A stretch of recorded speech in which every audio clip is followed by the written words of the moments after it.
Hello. Hang on. Professional streamer over here. I have to fix my mic settings. I forgot to do that before I started. Ew, there's no filters. Hello? How about now?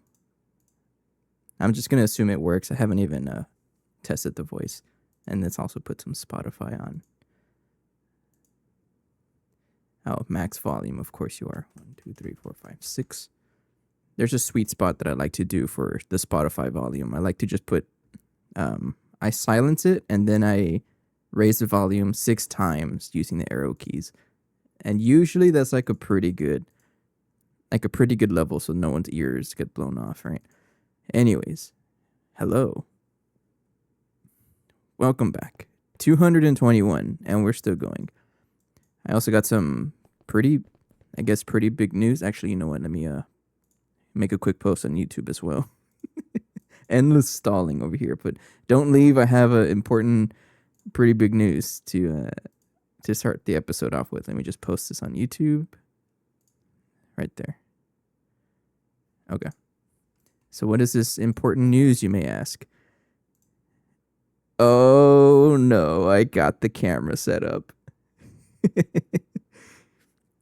That is not a still image. That is actually the camera. It's just that behind the wall, that's behind the accordion, that's where I'm at right now. It's kind of a weird setup because I don't really have a lot of space in my room. My apartment is actually pretty small. So that's what it's going to look like for now, but as promised, I do have the camera set up. So whenever people want to watch me play some marimba or maybe even other instruments like the accordion, right? I mean, look at that. That's kind of a teaser. There's an accordion there. Yes, it's not just one instrument. Jack of all trades and master at none, though. Absolutely true. But that'll be there for later on. Anyways, we're back. Welcome back. So I did a couple of things. Well, before we start off with, I did do a couple of things off camera over the last week. One of the bigger things is there's no mountain. I ripped it apart. I figured that the mountain range that was going around all of our base, you can still see it's the patchwork because it's the dirt got left behind in some spots, but it kept getting in the way of progress, and yeah, I needed it to go because I want to expand outwards. So I got rid of an entire mountain just to do progress, but that's kind of real life, right? The other thing I did was I actually fixed the mutagen automation so that it is a little more crisp, concise, clean. I don't really know the right word, but it's actually way better than it was before.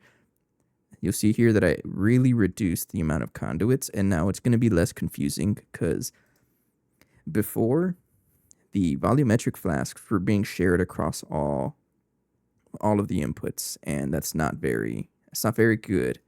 So I separated them all, so now they only have one conduit each one and one flask each one. But the controls are still the same otherwise. So active with signal, without signal, and then this is from the actual controller with a, what do you call it? Activity detector cover. Yeah. But that's pretty much it. And then I have a master switch here that I flick on whenever I want it to run. So right now it's on, but the light is off. And that tells me that it's completely filled with mutagen. I say completely filled, but no, this actually is set to 63 million. So it's been told to stop. And I put 63 million so that this gives these fluid tanks an extra buffer so that I don't get the cells stuck, and I don't want that to happen. So that's there just in case, but yeah, it looks like it's working. But whenever I want to upgrade or power grid or do something with the automation, I can turn this off so that it actually shuts the machines off as well. And that's pretty much it. That's pretty much what I wanted to show you. Those are the two major things I did off camera, was rip apart an entire mountain range and fix some of this bacterial vat automation. And this is what I'm going to be doing for the other two recipes that I have planned. I don't know which one's more important to you, the ripping apart the mountain or the bacterial vat automation, but to me, I think it's both. They're both pretty important. But what I have planned for today is to pretty much continue with the bacterial vat automation. I think we have everything to make raw growth catalyst medium. We have everything automated, and I just need to actually set it up. So I think that's the first thing I'm going to do. Just have that going, and then I'll see where our base struggles with actually dealing with this. And another thing that I wanted to work on this weekend was actually cleaning up the bee area. Because if I want to expand some more, I have to cut into the apiary, and it's got to get moved. Chances are it's going to get put like right here or something. I don't know. But I'll come back to this whenever it's time. But let's definitely get this going so that we have a really big buildup of this. And then we'll work on this, and then that's going to really help us out for the rest of the pack moving forward. So excited. So we're going to need a couple of these bacterial vats and borosilicate glass block. The recipe here says it needs ZPM tier glass, and we have a ton of it, so I can probably just build this already. Don't know why I have 3,000 stainless steel machine casings, but I'm not going to complain. I think it was because I was planning to make the mega distillation tower, and I just never did. So this is going to be I think it's a 9x9, right? 1, 2, 3. Yeah, it's a 9x9. 1, 2, 3, 4, 5, 6, 7, 8, 9, and then the border.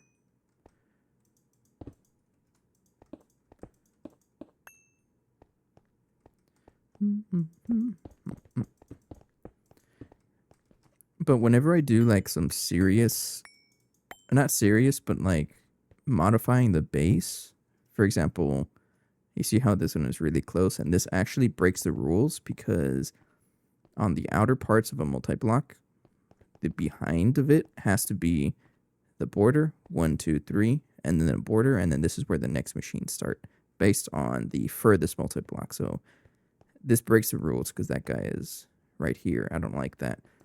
But it's also the case for the outside. So this is breaking the rules because this is only one space instead of 3. So I have to do that. But like things like that, I'll just do that off camera, honestly. Unless I seriously run out of things to do. 3, 4, 5, 6, 7, 8, 9. But a mod pack like this, there's always something to do.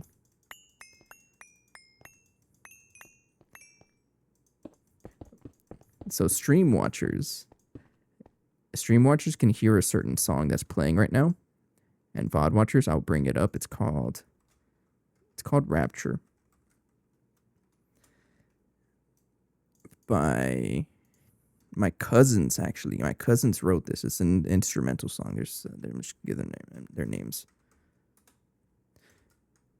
It's on Spotify right now. This is shameless advertisement, right? But I know I've talked about it before. My brother released music, and then my cousins did, and it's just really cool. I love it when people just are able to create stuff like this. It's so good, especially family members. Very impressive. VOD watchers, you can't hear it, right? Of course not, because I don't have any music being played in the video. But oops. But the stream watchers can hear it. I think we'll go right there.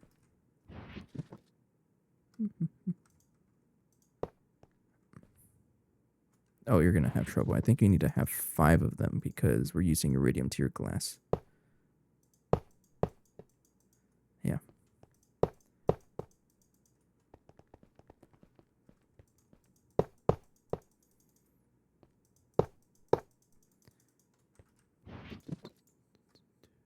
So you're going to need the 4 maintenance hatches.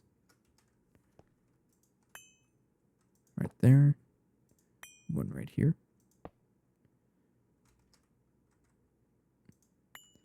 There. And there.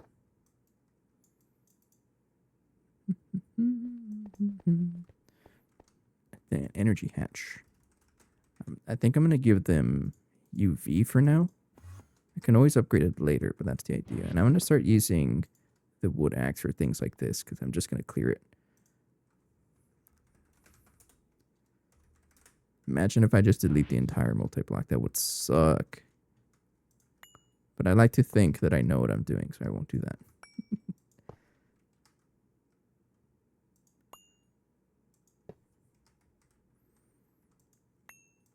Probably going to need to speed this up, though. But if we have a big buffer of it, it should be fine.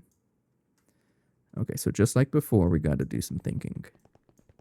I'm going to need 4 different input hatches.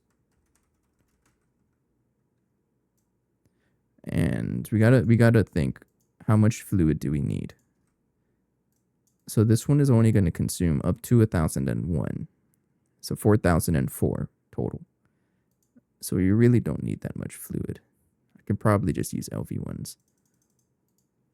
So we'll give them 4 LV ones, and then you're going to need a couple of output hatches. I think you need fluid.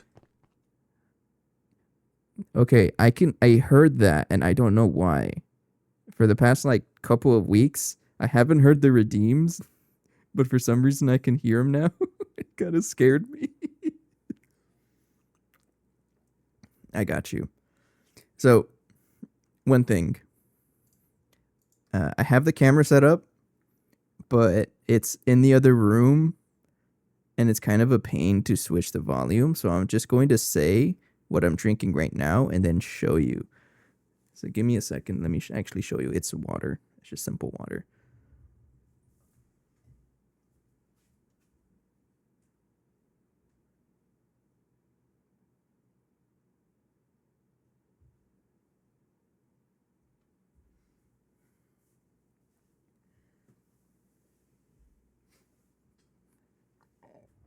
I hope that showed up.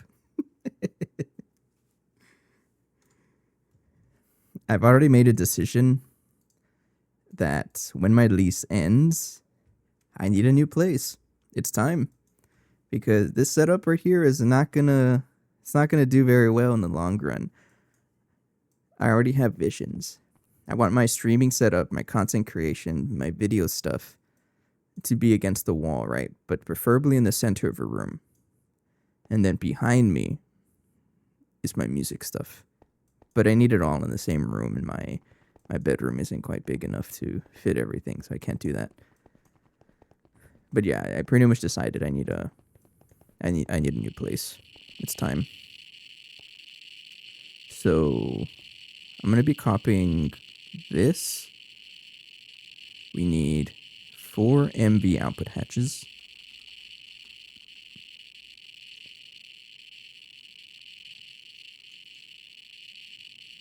MV is the easiest one, right? Or can I do with smaller?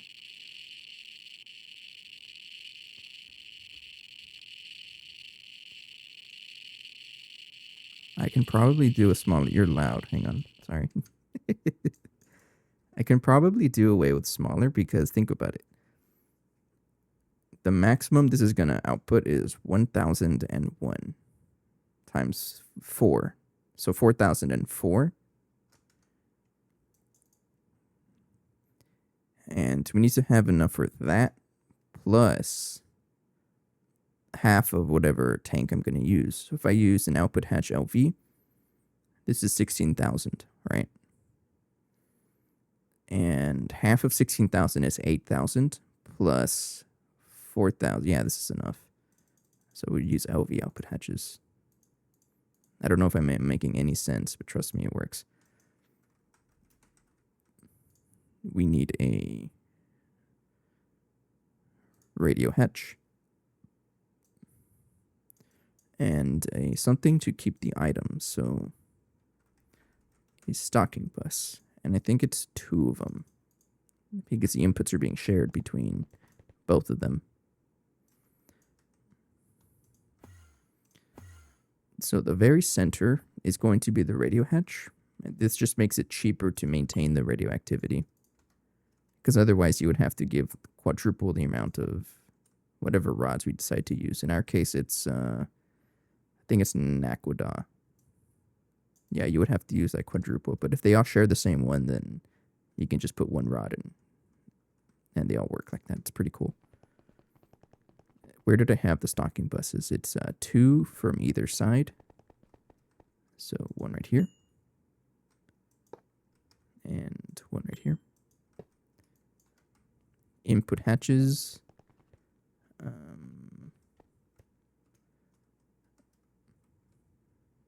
Or output hatches would be right here. This must mean that it's working, yeah. Right here, so 1 and 2 are the output hatches. So right here.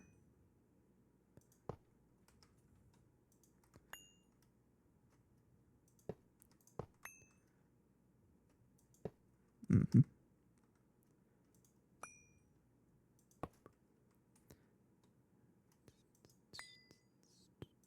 Okay, and then I think I just put the input hatches right here.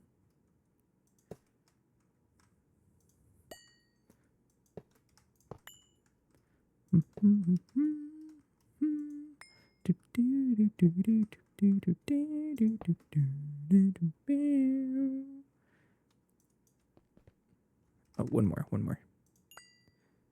Right, oops, not inside the the multi-block. I think that's it, right? And then I need a couple of. Well, first of all, I need a super tank, and yeah, I'm going all in. We're making a super tank for this. How's our phosphorus going? I always forget about this. Not a lot. Oh.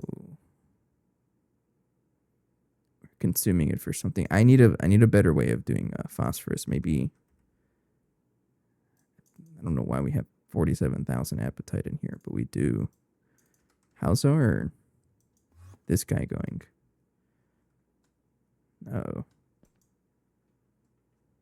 Oh, it just doesn't have enough resources. Okay. So we are getting stuff, but phosphate. I don't know. I got to do something about phosphorus because we're always running out of this, and we can either use apatite or something else. Not too sure about this. I'll think about it later, though. So we're waiting for a super tank to craft. I also need a couple of fluid tanks, the smaller ones. This one works, low voltage. I guess that works. I'm not going to use these guys. That's too much. Hang on. Does this not work? No, it doesn't work on this terminal. The one where you get to craft that. No, it has to be over here. All right. That's fine.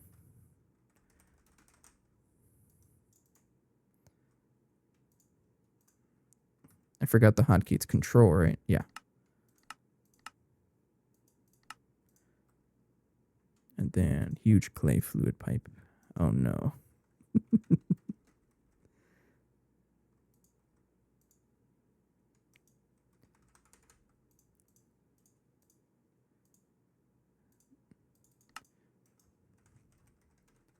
Look at me all the way out, and you, EBT, are making huge clay pipes. Really? You're missing a wrench? Guess it broke? Alright, fine. How do I make a wrench? It's been so long. Oh, it's just any ingot and a hard hammer.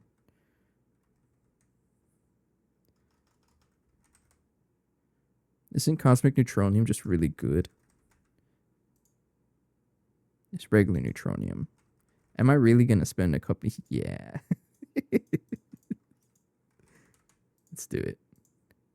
Actually, I can have this one and then switch out this one.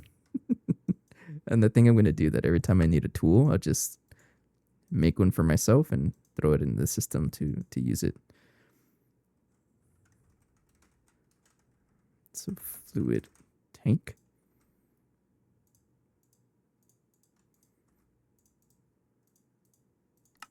Okay.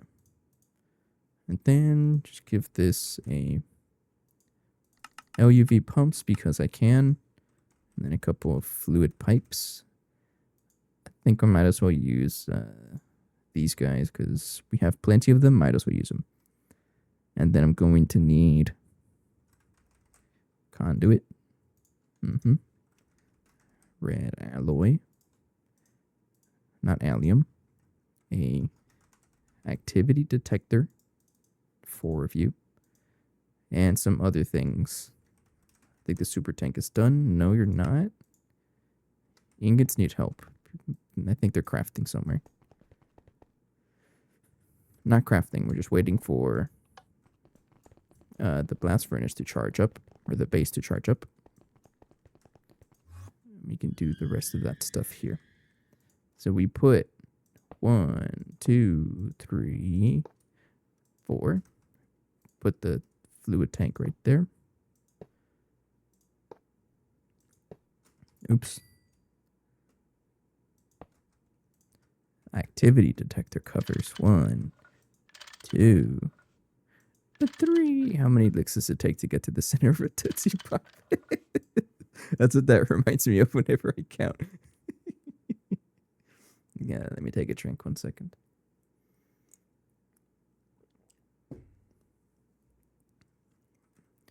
Okay.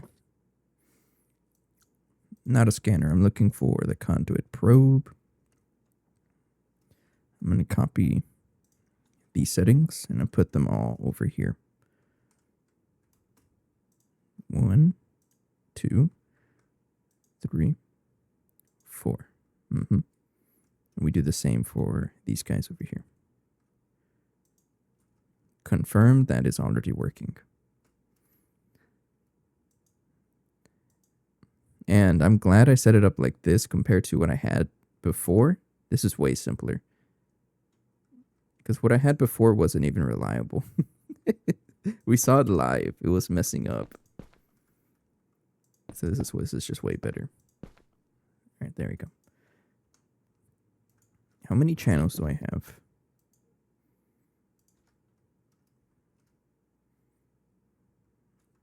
3. All right, that works. Let's get some cables.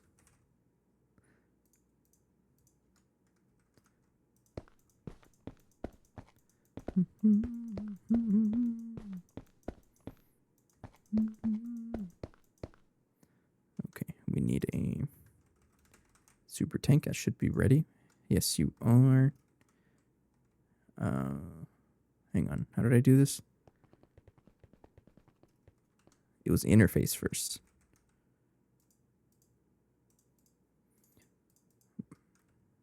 Yeah, the interface goes right there, and then the super tank right on top of it. Like that.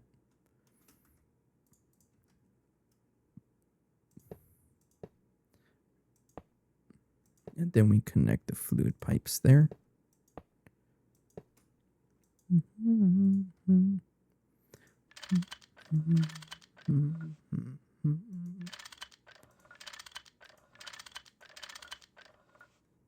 I still don't know if this like really does anything. But I see everybody do it, so I'm just gonna do it also. Monkey see, monkey do. Let's get the pumps. They should be finished. Yes, you are.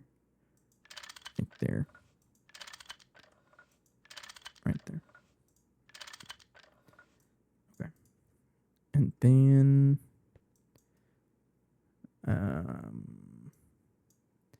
I think that's it, actually.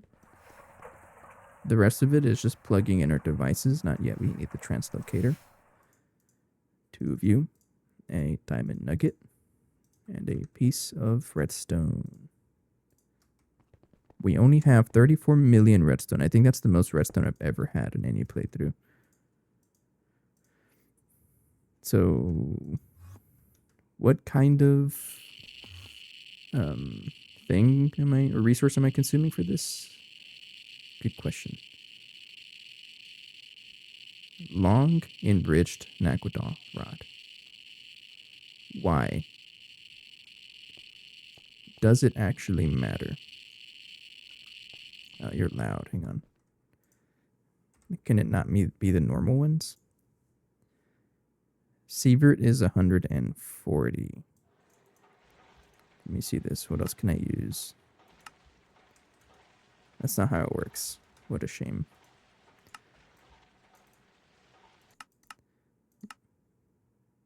Extremely unstable. No. I would like something that lasts a while. Mox-like behavior, whatever that means.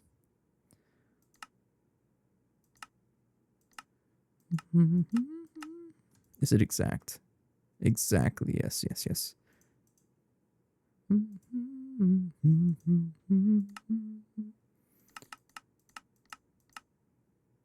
I can't use any of these.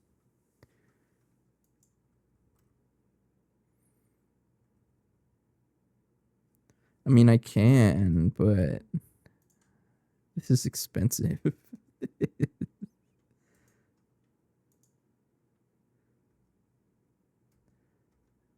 Still using enriched Naquadon. So I think why I used long rods was because the time was longer. So there's really nothing stopping me from using the normal sized ones. Yeah, and I can't really use these, so it has to be enriched Naquadon.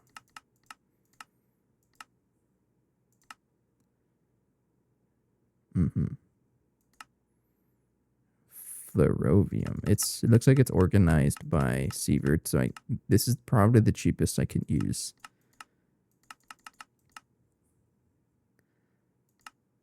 But if I use Fuel Rod Naquadon, this is still enriched Naquadon. Okay. I mean, we do have 2.9 milli. How do I even get this? I think this is gonna be fine. I think we produced this already. That's what we set up over here. So we actually have it already.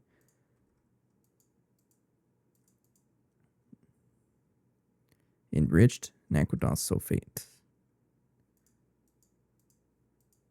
We're getting this from... Yeah, we're producing this. Okay. Where does this come from? All of this stuff here. So I can actually get this. Looks like I'm going to have to continue working on it if I really want it. But 2 million should be just... It's going to be enough for us for a while. So I'll come back to that later whenever I need that. Because I don't think we're actually going to use a lot of it, but we'll see. So we're going to give this enriched Naquadon rods. I'm going to filter the translocator with 2 of them, not 64. Oh, oops. 2, yeah. And then give this one redstone to toggle it. And then you're going to need a normal fluid detector cover. That one goes right there. And then I can copy paste the settings for that one. For this one. Because it's going to be pretty much the same. And what this cover is doing is actually telling the translocator to stop putting items.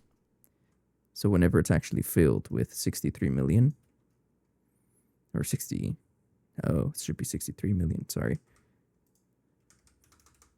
Uh-oh, we're wasting unnecessary plutonium then. Or are we? Yup. You should be 63 million.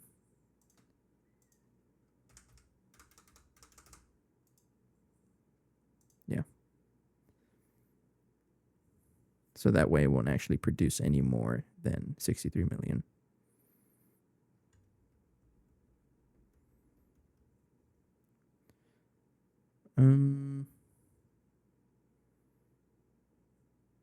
I don't know, actually.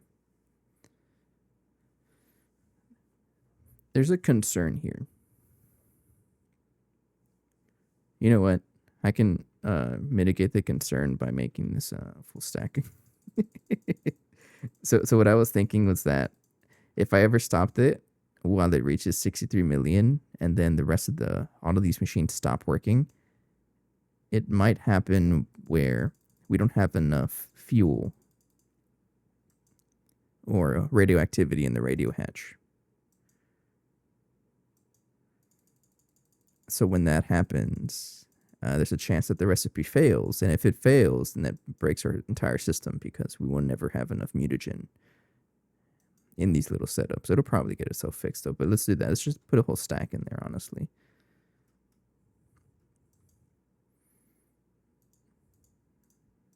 Right there. And then this should be 63 million as well. Yeah, okay. Then we'll come back to all of this. So next steps is to connect all of the redstone together, I think, is what I want to do. Let's take a sip here.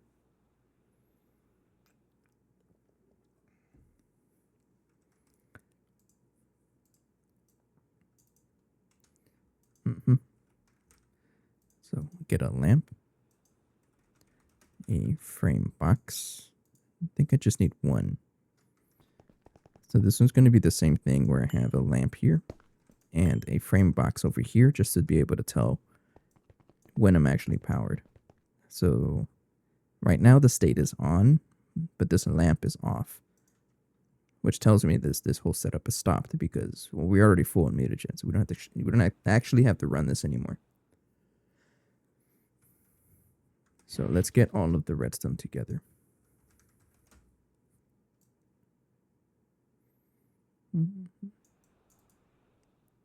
So I need I think it's a receiver, no, transmitter external.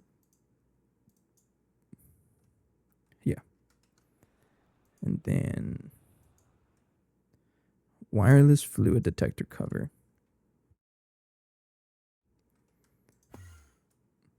I think it's 4 of them. 5. It's 5. There's one right there, and then the inputs have their own as well. Yeah. So, oops. 5. Be your pretty little enemy.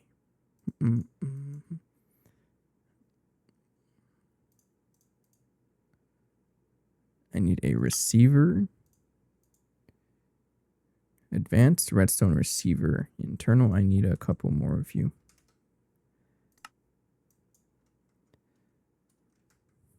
Those are the ones that actually enable this.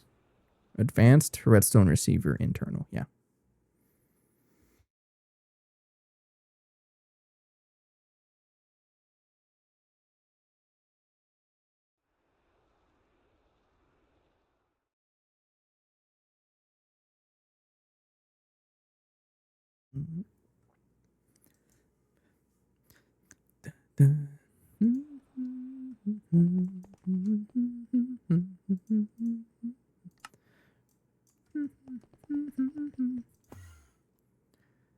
Who will be your pretty? Put that there.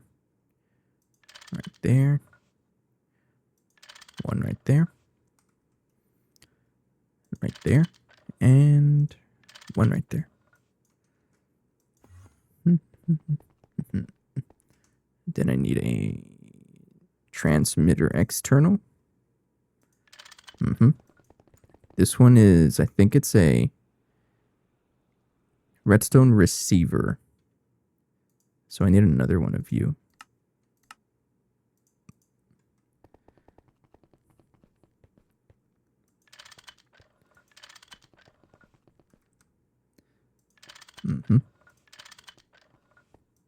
Now the signal we're going to give this is, those are in 1600, so I'm going to tell this 1700. I've noticed that sometimes they break.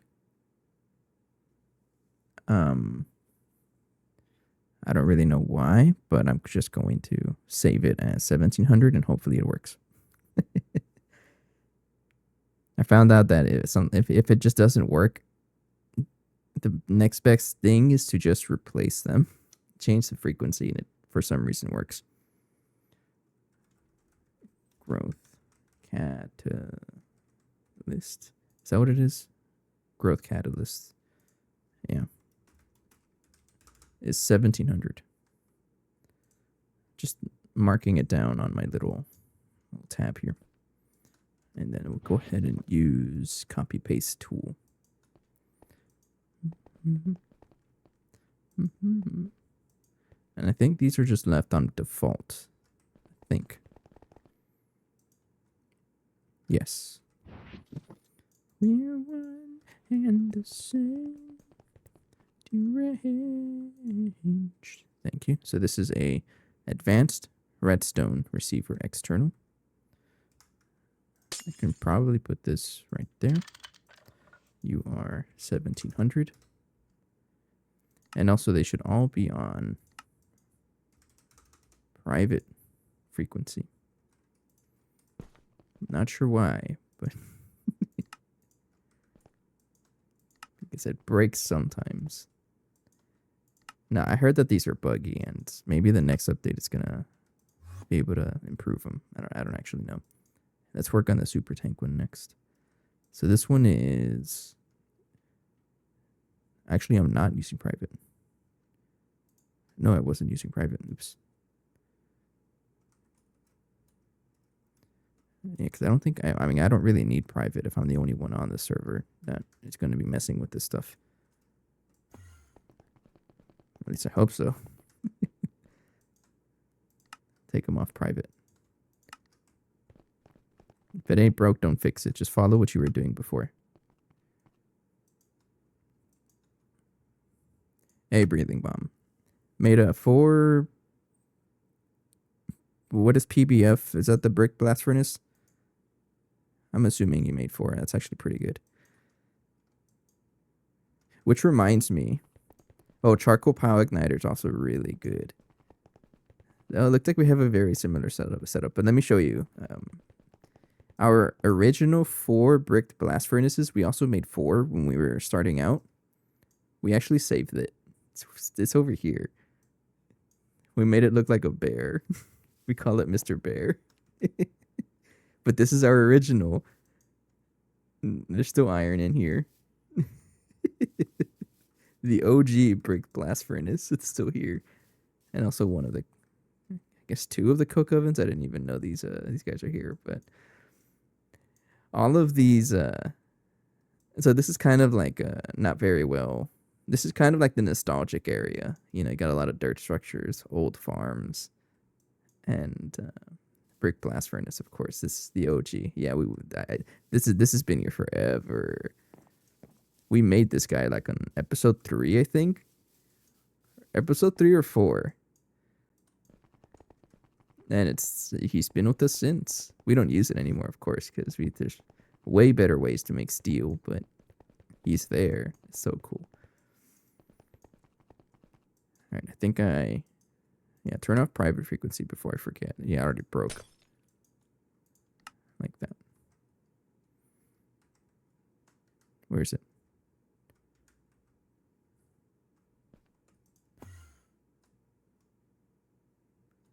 Where'd the lamp go? I watched how versatile tofu is, and I was just laughing. Yeah, you can use tofu in every single recipe that needs meat. So when we were getting the healing axe, we just got like a couple. I think I used like 1 soybean, and I spammed the heck out of it with bone meal. And what helped me is that there is this biome in the Nether. I think it's overgrowth forest or something like that. I don't really know what it's called. Also, the redstone lamp disappeared. No idea where it went. But that biome has bone blocks. These guys. So that's what we did. We picked up as much as we can of this, and you can break it down in a steam macerator. get lots of bone meal. And then I just spammed like a single soybean with bone meal to get all the tofu I needed for the healing axe. It was great. We got it pretty quickly. Yeah, I don't know where that lamp went. Does it break if I left click it? No, it's just gone. That's fine.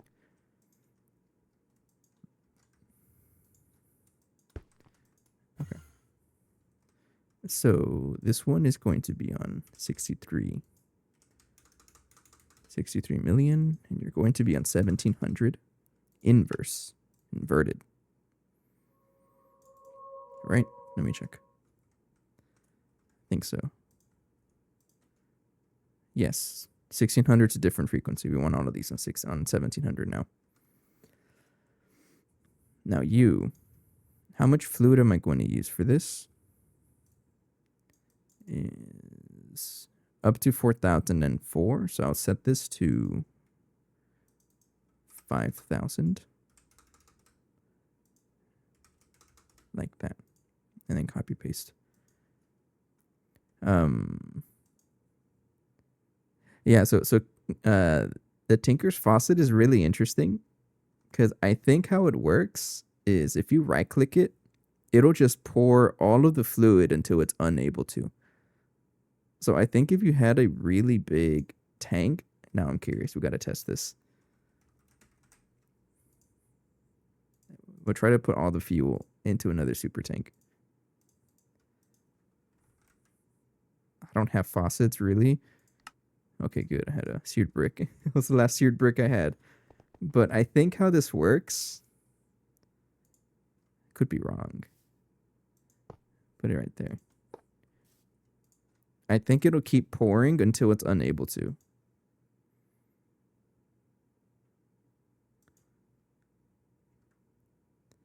So yeah, if you have a really big like tank, it'll keep pouring. That's just how it works. It's so funny. So I'm not giving this thing any redstone. You get to Stargate before it's done. How much does it even pour? 448, 592, 736.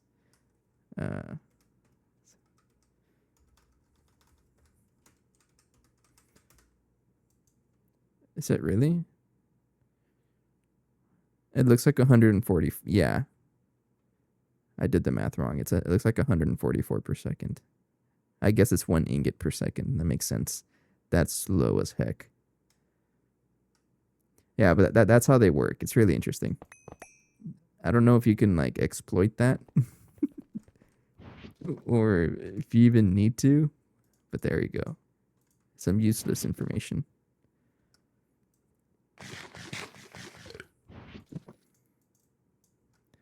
Or you can do what most people do and just put a redstone timer. Or I think it's called a clock. Yeah, this guy. Yeah, people would just put this over their faucets and it just works. Let's get a lever. Right there. That should not work. That is a good thing. Believe it or not, it is a good thing. We have that going. We have everything else is connected.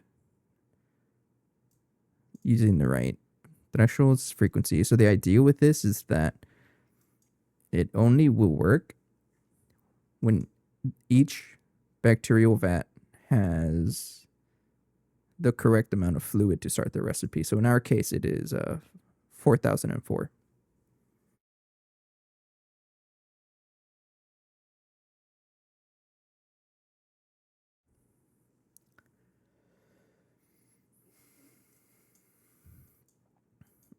Use a world accelerator to speed up cooling instead of redstone to force it pouring. That's probably the right idea. Yeah. Let's get all of my cables in here.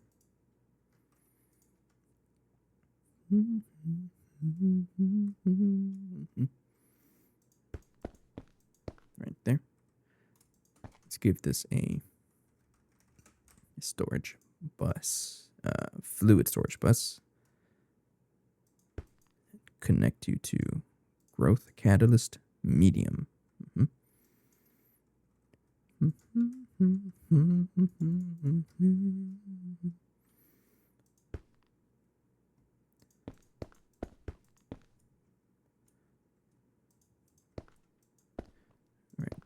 should connect everything. It looks very janky, but it works. And I like that it works like that. All right, we're going to need to give these fluid export buses, use 4 of them, 1, and give them all mutagen.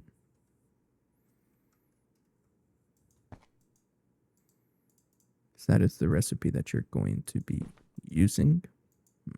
Yes. And then 1 more.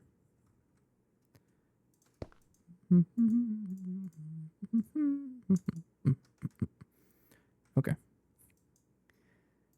Each one needs enriched Naquadot rod, but I won't do that yet until I get a good source of them going, because otherwise they're going to waste, because each one only lasts how long?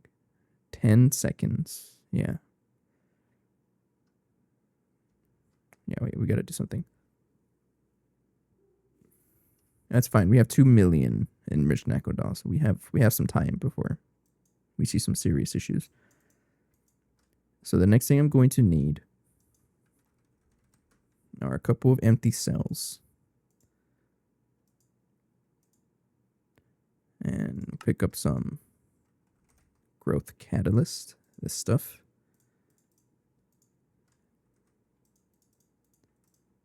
I'm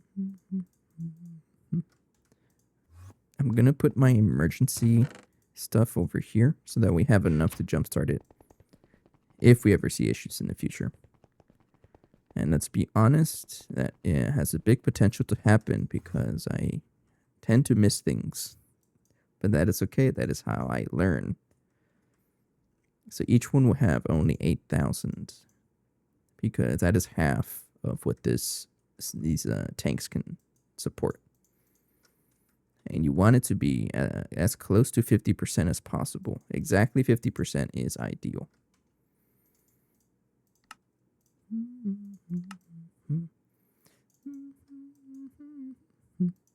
And the next thing we need are the I can't spell correctly today, the volumetric flasks.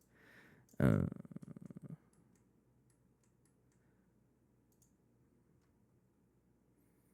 think I need more of these guys. Oh no, I meant to craft a couple of them. That's fine. This is a fluid solidifier.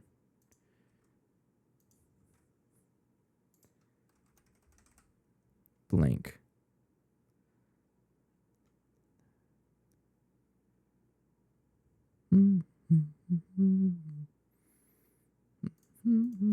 I'll just do this. I don't think I use tongue. You know what? Yes, I do. Let's just do it the correct way. Get a pattern capacity card. It's going to happen where I run out of patterns and then complain about it later. Right there. Okay, volumetric flask. I need 4 of you. And I need large aluminum fluid cell. I've never crafted any of these before. This is circuit 1.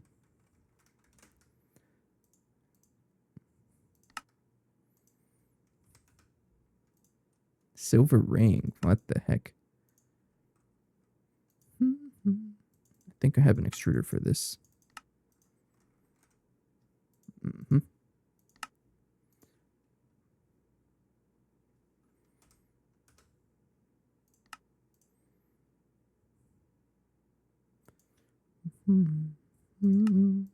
There, we should be crafting this now.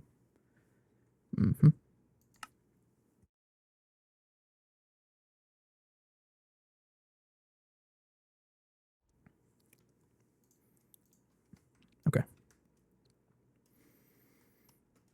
So the value that we want to send it or set it to is going to be the same as the maximum amount we can produce. So 4,004.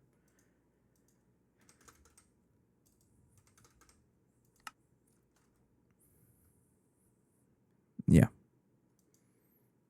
So each one will have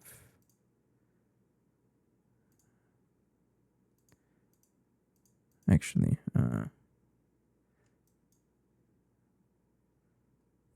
I don't know how that got in there, and I guess it's like byproduct. I need need a little more growth catalyst. Just take all of those, put it back into here. Thank you. And this is going to stay in here. Should be stayed as empty.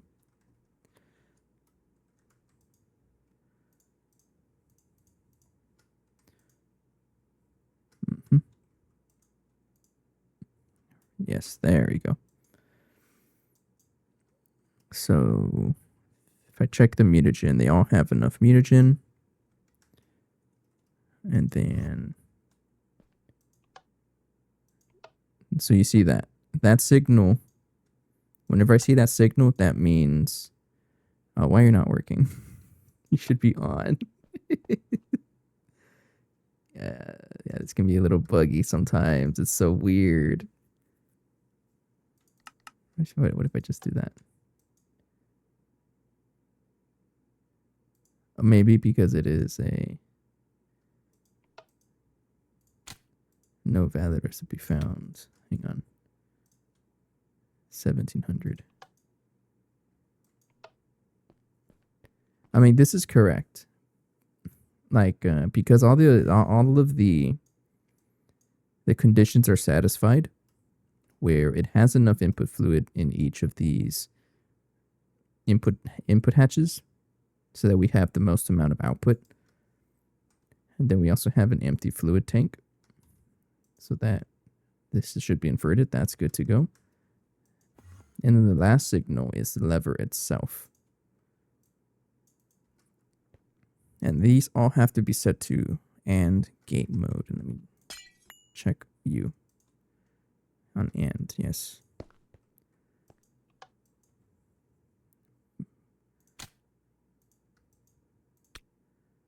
Mm-hmm. Don't work. Yeah, they like to do this. It's really weird.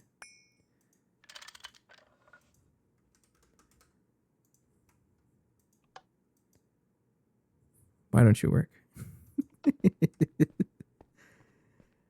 I think you have to set the frequency whenever all of the like things you have are in place already. So watch this. If I set everything to 1800, it's gonna start working for whatever reason.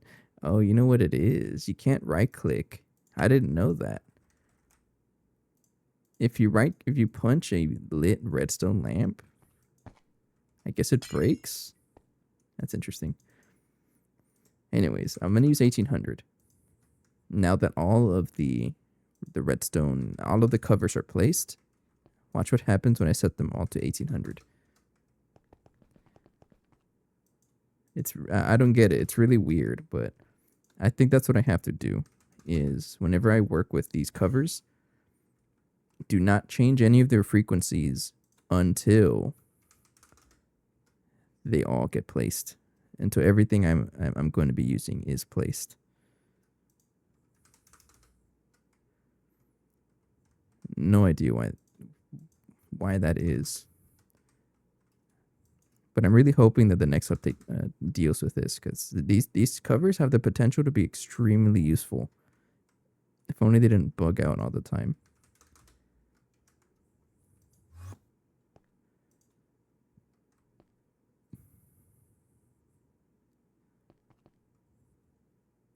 And you're also the wrong type of receiver. Oh, come on. Supposed to be internal. Yeah, okay. Oops, that's also potentially a reason. I guess it was working. It was probably working already. I probably just broke it. And it's fine. We'll just use 1800 though, and then copy paste.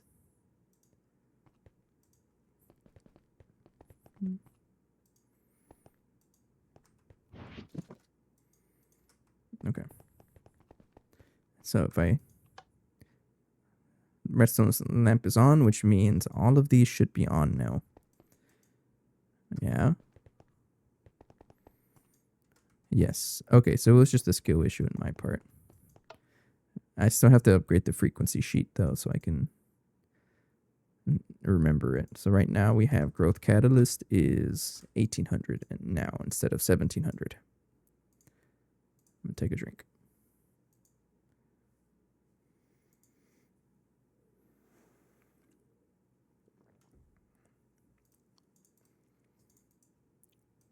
Okay. But before I actually turn it on, I actually have to give it all of the necessary items. So for example, it needs enriched Naquadal rod. In order to get this, solidify molten enriched Naquadal is probably what I'm going to be doing, unless I use an extruder. Solidifying is probably a little better. But it gets weird over here because what is a good way for me to get ingots? I would have to set up a separate blast furnace for this.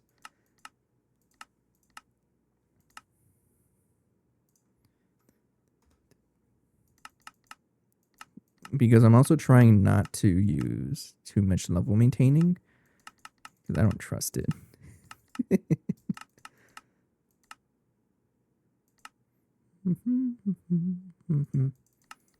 Yeah, I think I'm gonna have to do that.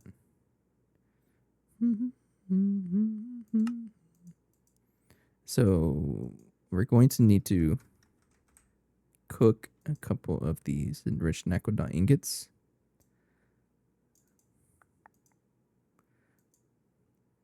Or can I just get the fluid directly?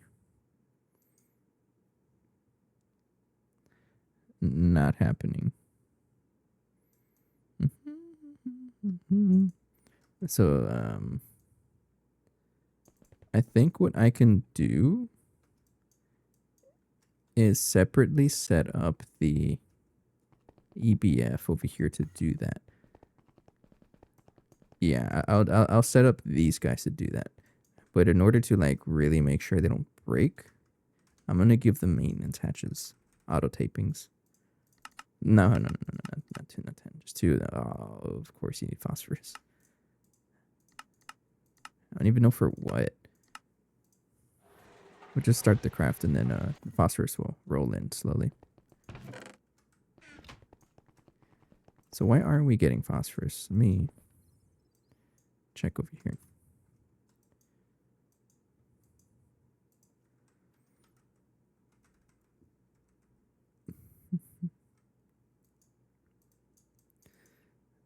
I thought I set up a miner somewhere for apatite.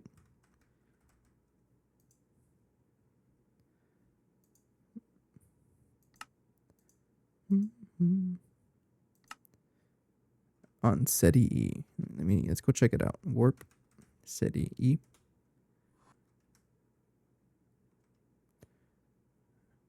Yeah, that's probably what it is. Why'd you... the heck? Shut down due to power loss. Oh, you know what? It may have been may have happened whenever I was fixing the power stuff. So I'm going to give this a controller so to make sure that that doesn't happen again. And I do that with disable with redstone and then have a once a minute. Hold control to adjust more steps. Like, okay, sure.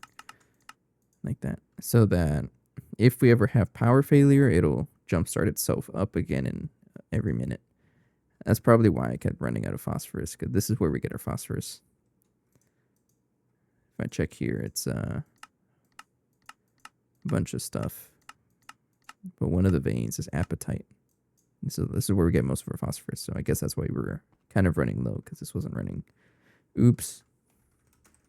That's fine. That should be good now. Okay. Yeah, so we gotta wait for a 2 of these maintenance hatches, but I'm going to go ahead and just set them up right now. Let's turn off the streamer switch.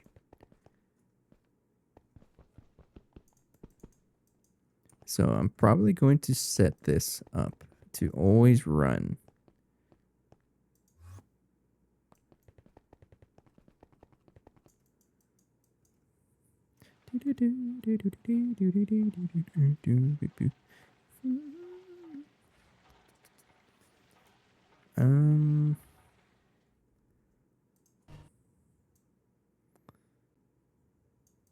I don't know. This is actually a little tricky. I don't think so, actually. I think it's probably better off to have its own little separate setup. Yeah. Yeah, I'll have its own setup. And let's do that. So we're going to need their own vacuum freezer and blast furnace. I don't know if I should add it here. Probably should.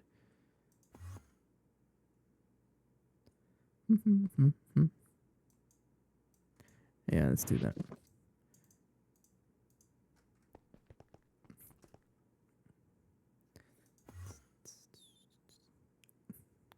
Now I'm trying to figure out if there's like a cool way to do this. It's not stack, right? Because stack would just repeat this. Maybe if I move it like a couple of blocks. So I'm going to try copying that guy. And then go all the way down to the border of this one. So like right here. Did that copy everything? Not quite. I'm going to do this. So I need to expand to left. And then expand 1 left.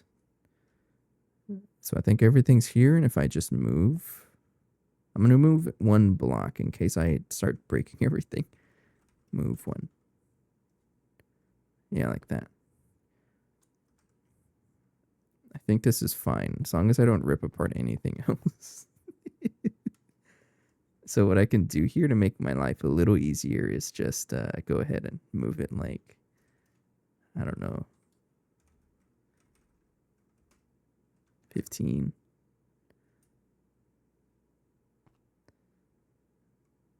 Oh, not yet. It has to do this first. So undo. Undo. And then move. Like that. And expand it by a little bit. And then just go ahead and like rip it apart again. Okay.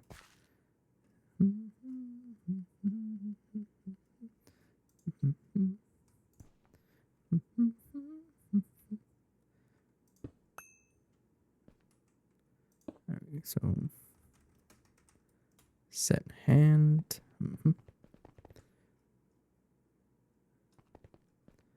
I did say that I was going to do this off camera, but nope. I need the space. We're going to be adding some multi-blocks over there. Like that. All of, not that, not yet. From here, all the way over here. Oops.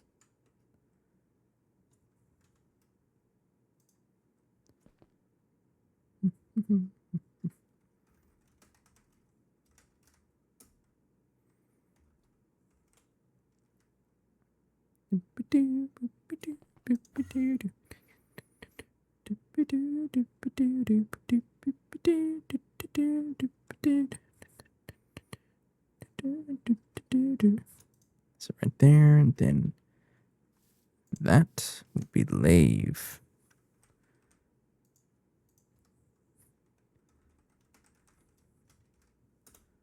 Like that.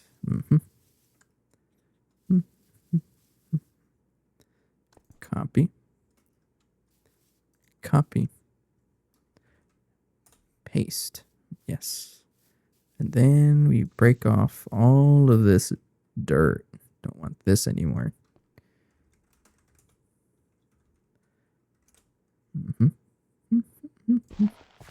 And then all of this becomes a gun.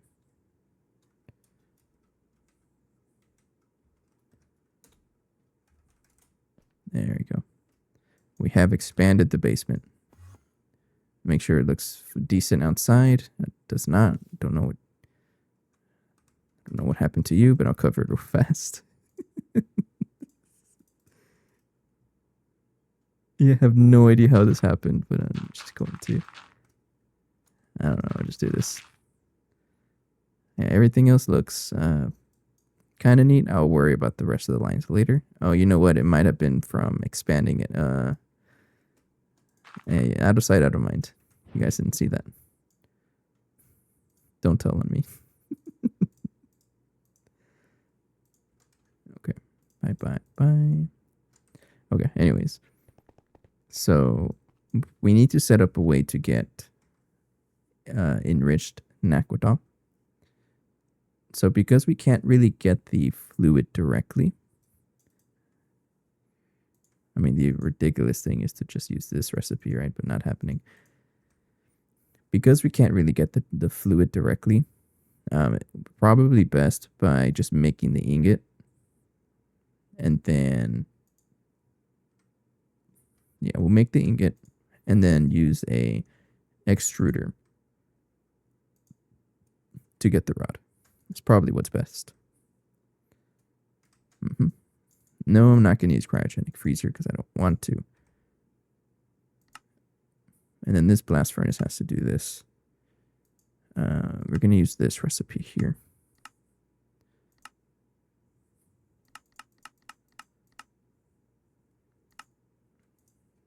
Yeah, this one. So we need a vacuum freezer, a blast furnace. Don't know why I have more than one vacuum freezer, but I will not complain about it.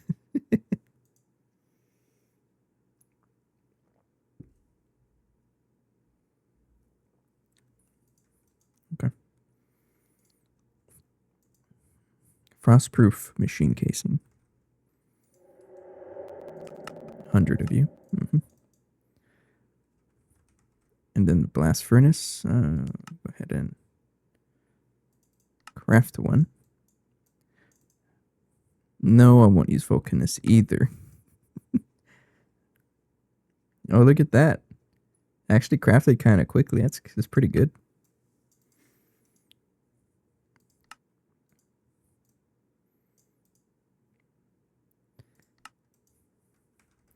How fast can we make awakened draconium coils? Just might as well, right? Blast furnace is going to need 16 of these. We'll do it. If it takes too long, we have electrum flux. Yes, thank you. Can't say that. But actually, let's do the first machine, which is the blast furnace here. That guy is going to go over here. Yeah, because you are a 3x3 machine.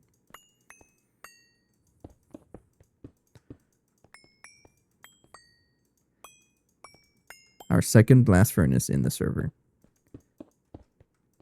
We first had, well, no, technically we did have a quad EBF carrying a run for quite a while, and then we converted it to a dual Vulcanus, which I think is already, yeah, it's still here. And then we went straight to the Mega EBF right after that. We've been stuck with that one since. I mean, I shouldn't say stuck. It is a really good. It's a good multi-block. It's actually really powerful. Anyways, this guy is going to have a stocking bus. I'm gonna put it very weird on the right side.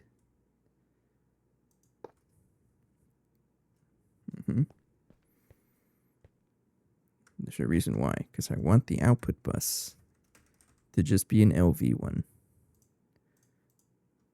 And it's going to send the items into the vacuum freezer, which is going to be a LV input bus. We don't really want a lot of items to build up.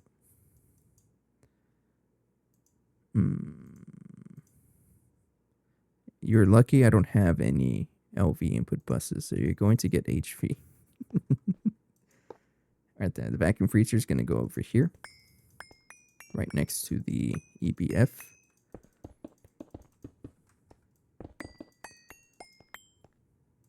And then the extruder is going to go right next to it.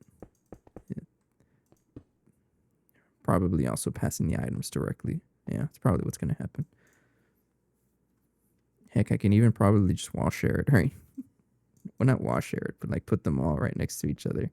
Should I be doing that? Nah, I like the separation. I like the separation, yeah. So these guys are going to take a while to cook up, but yeah, might as well use that. The maintenance hatchet, one of them is ready. Put you right there. And you're also going to need a fluid input. Well, I really only needed one, but you know what, yeah, just craft one.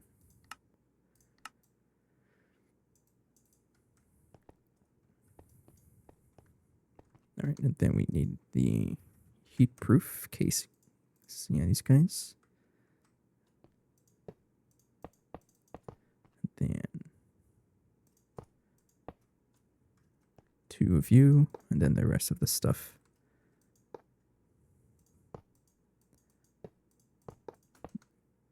You're also going to need a muffler. Like that, and then the coils will show up eventually.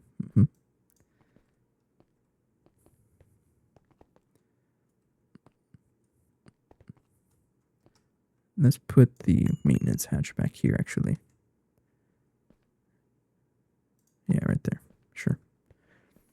And then I should be able to just build the vacuum freezer.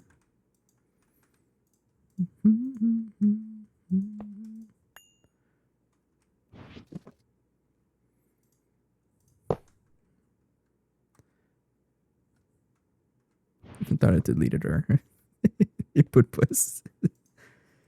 It did not. All right, so this, all it needs is an input and an output, all right? And I'll give this an LV1. That's all you need. And then you're going to go into a extruder. And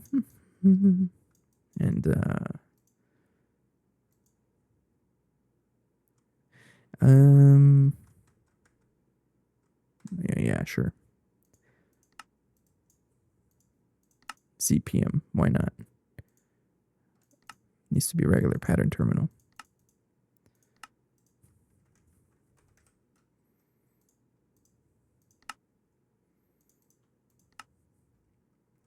You don't know how to make aqueduct fluid pipes. How dare you?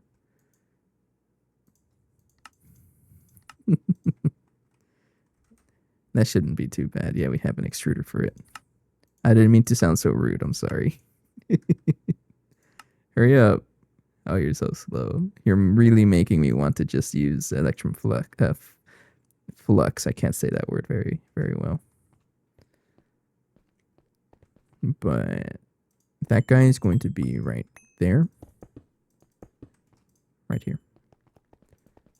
Let me see how these guys are doing. Yeah, so it's pretty much going to be this little setup right there as well. And actually,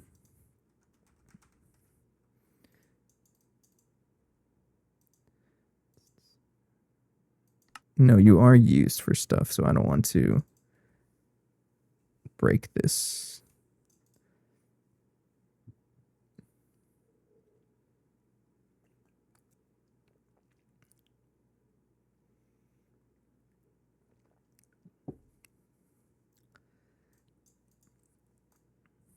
Because one thing I can do to speed things up.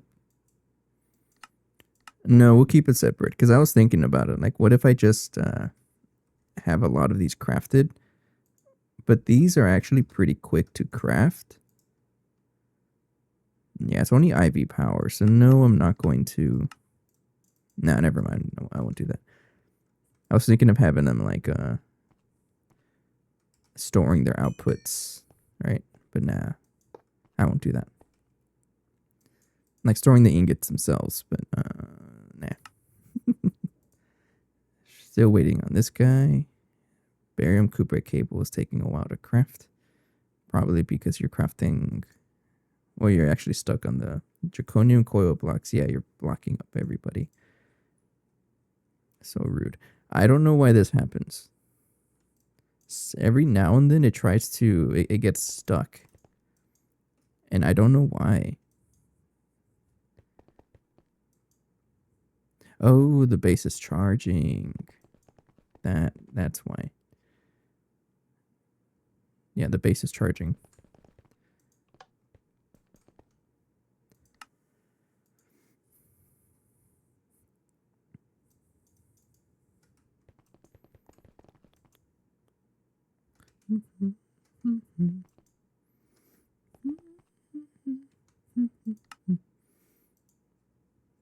Okay.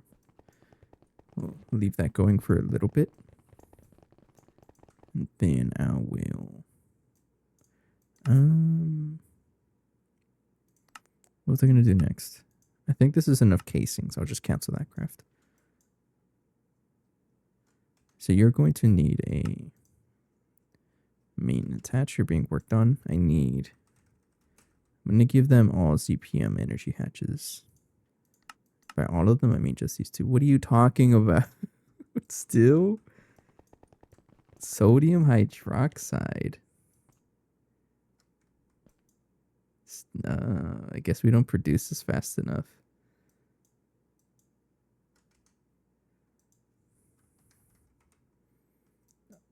I'm going to turn this off because this is the one that consumes all of our... oh yeah, this is going to keep running nonstop. I'm going to disable the machine for a little bit.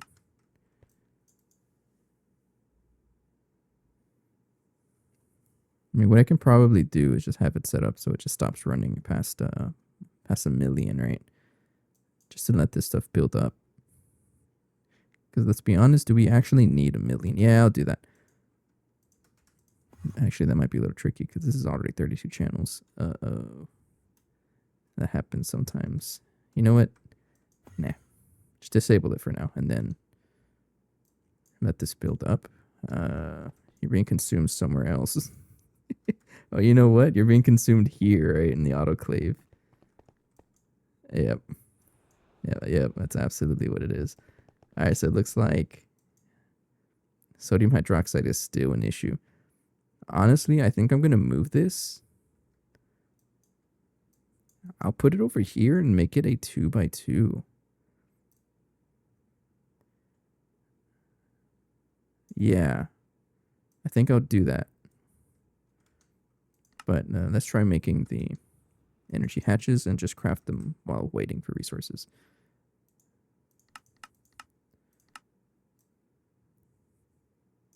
Yeah, we'll do that.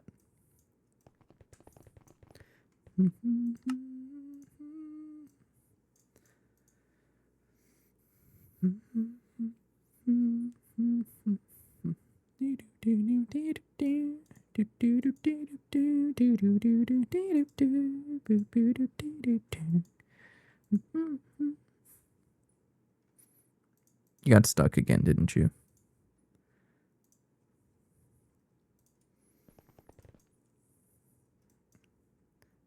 I mean, you are crafting a lot of things. Yeah, that's what it is. Okay. Fine. You're allowed to delay yourself a little bit.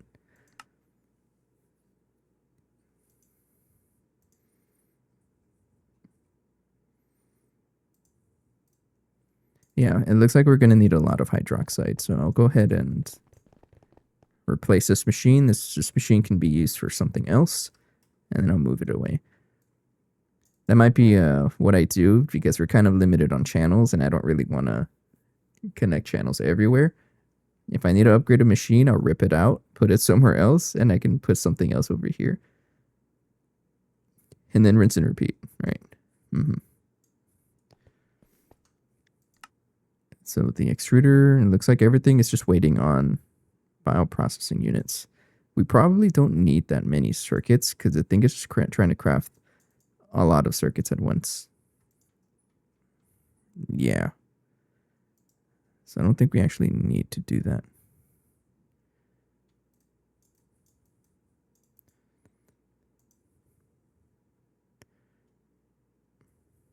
Let it run for a little bit though, because getting extra CPM circuits never hurt anybody. Okay, the Waken Draconium blocks are done. Oh, you're so slow. How expensive are the Infinity ones? I'm curious. What was I looking for? Infinity coil blocks. Well, nah, you're pretty expensive. Oh, UHV circuits each one. Nuh-uh. Completely unnecessary to have it when the recipe's running a IV tier, but you know what? It's okay. Sometimes it's just good to have things unnecessary things in the world. It's always a good thing. I'm gonna cancel this because we don't need to craft extra circuits. This guy needs to. We gotta do this. I've also been thinking about it. I should really upgrade these guys. This is probably a big bottleneck we have. This is slow. Can these circuit ass lines accept big power? I don't think so. Most vanilla Gregtech machines don't accept Tech and laser hatches. Most of them. So I don't think this one does either. Could be wrong though. Energy hatch is. Yeah, I don't think so. It's fine.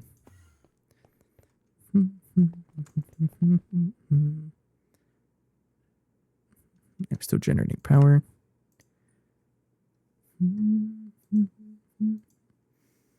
Okay, it might just be a good time to take a quick break, and then everything I need should be finished relatively soon. Yeah, you're just waiting for the ass line. So I'll take a quick break, and then I will be right back. Thank you. See you in a couple minutes. Need a stretch. You don't need a calculator. I know my math sometimes, so I need a stack of flint. In other words, it might help out if I have some here. I think I do. Oh, yes, a lot. Oh, look, I already had the flint. Okay.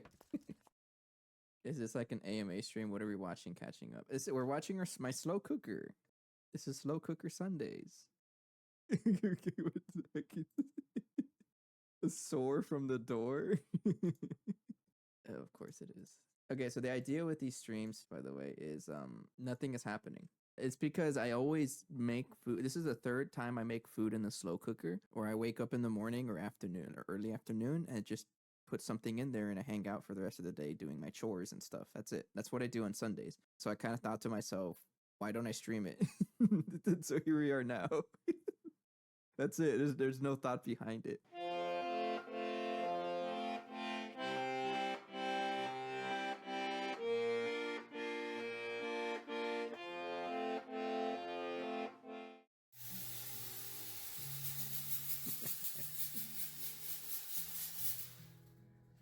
Hell yeah.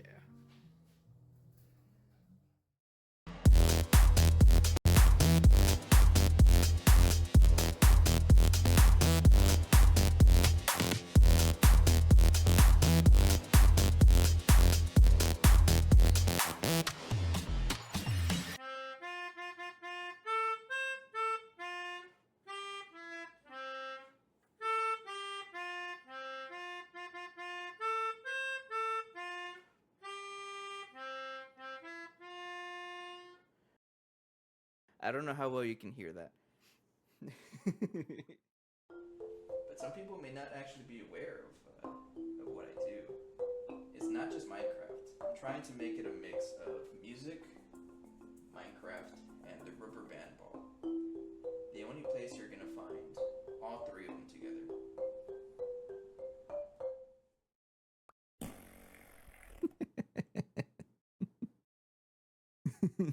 I haven't heard those fart noises in a while because I haven't really grown much stuff. Alright, fine. I'll eat it.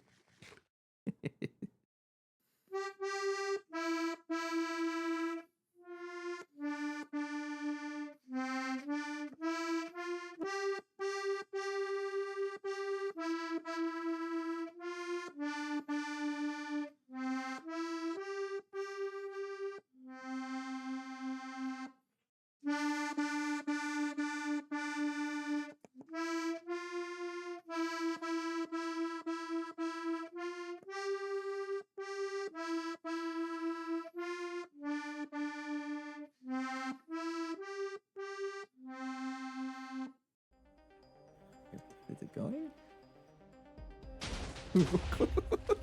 It scared me.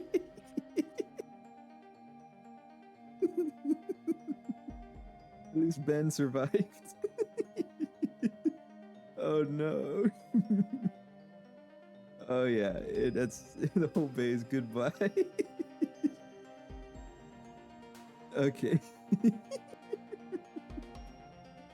Oh yeah, you absolutely want to be careful because if you don't do it correctly, goodbye to your entire base. All right. Let's go check what happened to the rest of the base.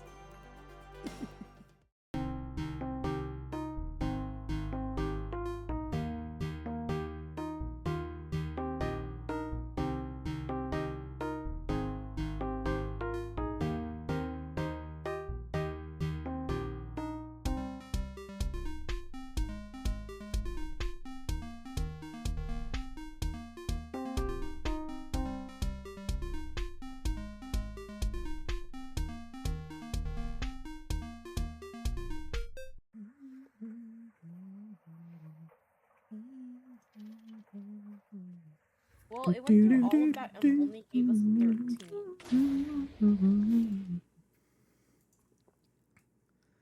Okay.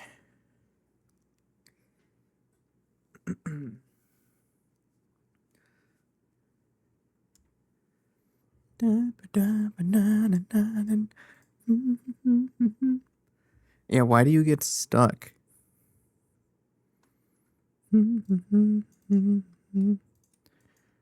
Should be crafting right here, but for some reason you like to get stuck, and I don't know why.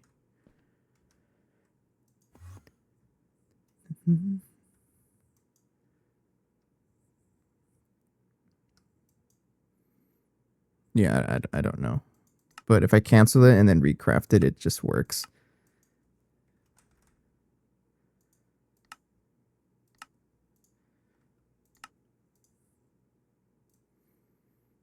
Yeah, I will never know. That's fine. Okay, so I should be able to turn off the streamer switch again.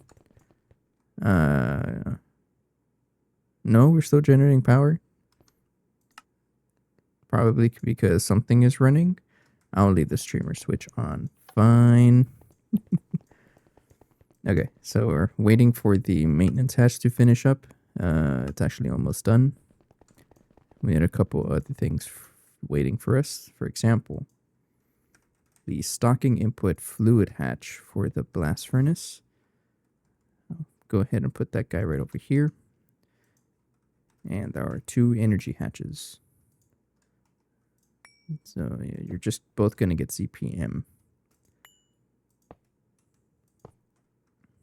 Right there. Then go ahead and connect AE2 over here.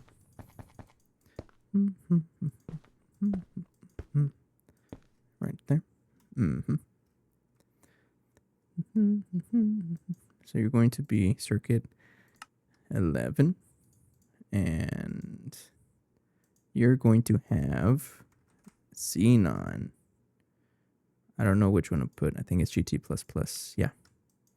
And you're going to have enriched naquadot dust. And then we're going to give it power. I gotta bring UV power over here, I think. Because right now we have UHV, but it's only 1 amp, right? Yeah. So I can either have a bunch of laser, like a transformer going over here, which is probably what I want to do, actually.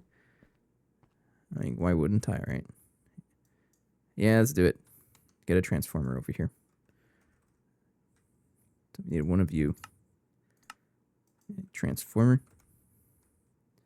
And then we'll just move a little bit of power. Not too much. Just enough, maybe. I don't know. What kind of laser hatches do we have?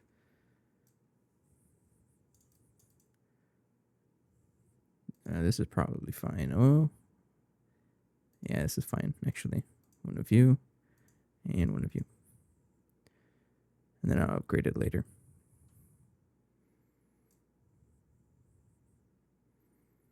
Yeah.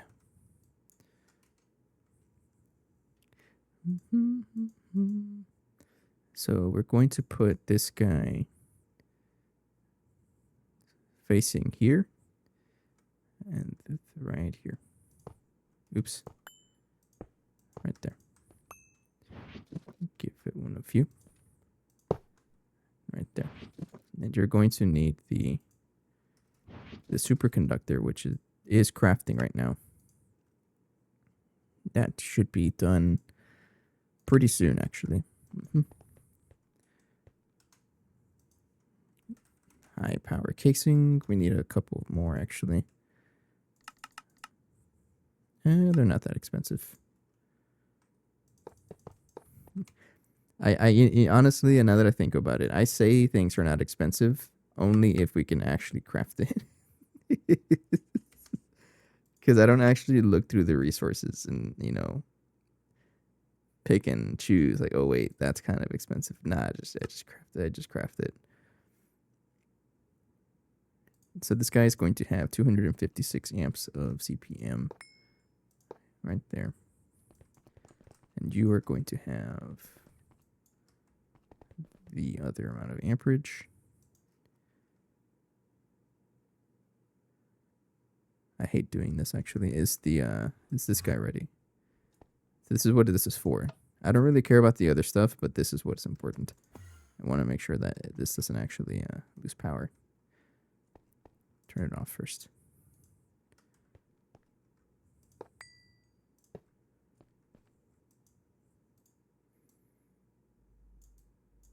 Yeah, we'll do that. Make it lasers.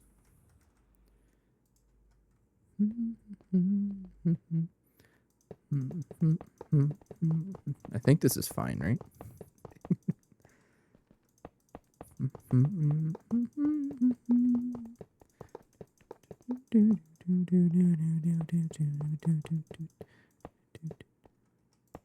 Right there. Yes. Okay. And then go ahead and paint them cyan. Yeah, you are now cyan. 256. 256 laser source hatch. And then you get painted cyan. There you go. This way I don't have to have like a real big cable going all the way over here. Look at that. Our network of active transformers is starting to increase. I love that. So cool. Okay, and then we need the superconductor. That should be finished. No? Why are you slow? Oh, you're actually crafting. Okay. Thank you. And then we need more of these high power casings. Yeah, we got a good amount of them. Oops.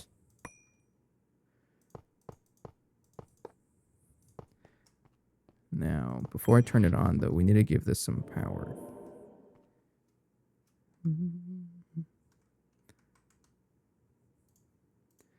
It's going to need a dynamo hatch. I don't know how much power to give it. I'm thinking a 64 amp UV. That's what I'm thinking. That way I can push some power here, and then if I need to step up to UHV, it'll be ready. But it's really just going to power these three machines. Yeah, 64 amps is probably fine. Yeah, we'll do that. And then how much superconductor UV do I have? I've got plenty. Let's use them. What's the UV or UV cable for this anyways?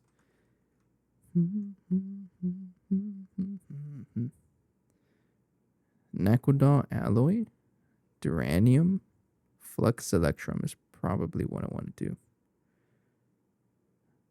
Flux electrum, yeah.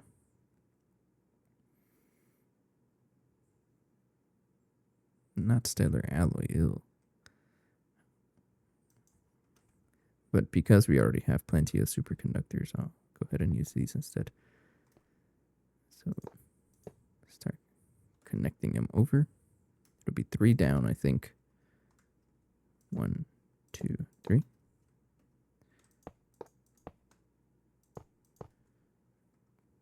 And you are going to be 1, 2, 3. Oops. Come on.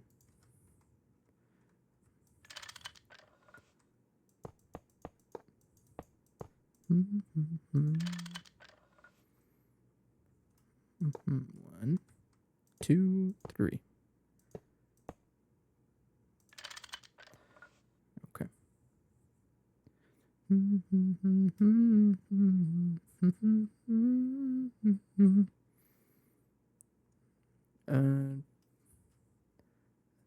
Think I just go up. Let's go up.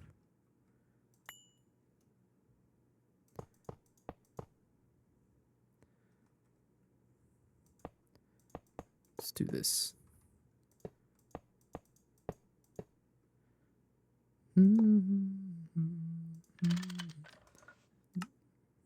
Oh, it actually finished crafting. That was actually pretty quick. 64 amp dynamo hatch. Go ahead and plug you in right there. 64 amps. Yes. Yeah. What are you talking about, incomplete structure? You're a fully built structure. I think I just have to turn it on. Okay. Should be working now, right? Yeah. So this thing has 256 amps of CPM, which is 64 amps of UV. So it worked out. I forgot to account for that, but you know what? It worked out. It's fine. It's fine. So we need a couple more of these 2x superconductor UV wires.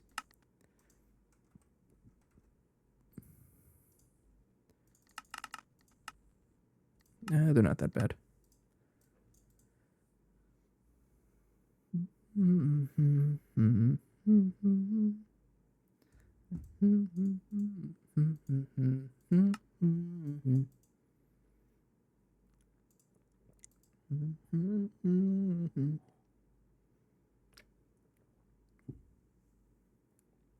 Okay.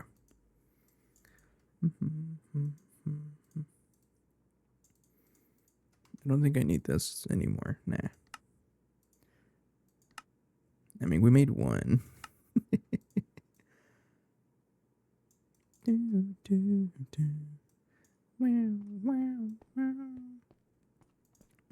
Take the breath right out of me.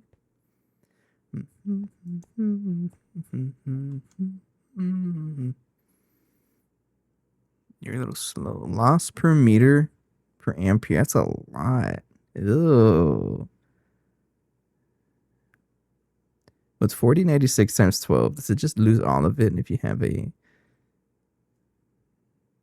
12 amps going into here, I'm curious. 12 and 4096.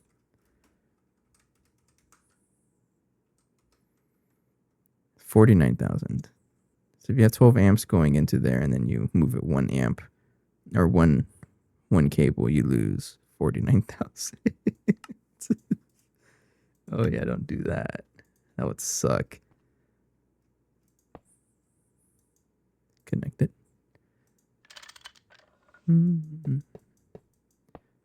Connect it. Let's go ahead and get my green cable out. Okay, start painting everything. Painting it to green so I know what tier of cable this is. Like that. And then I'm thinking for this, just probably plug it into CPM. Because, I mean, that's a lot of CPM. Nah, we'll just stick to UV and then transform it down. Yeah, I'll do that. So let's get some transformers going. Yes, I need 2 of them.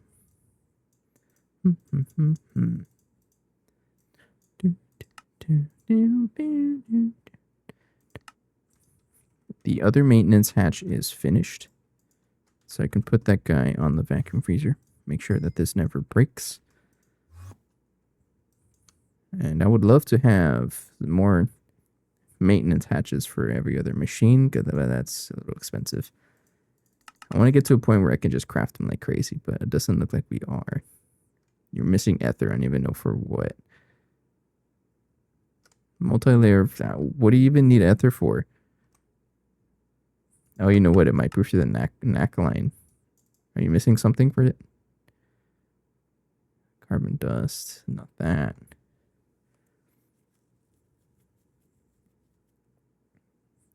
Oh, it might be Nakoda adamantium solution. How much? It's not enriched Nakoda. And Quadria. You already have the dust for that, though. You actually have tons of Nequadria. Oh.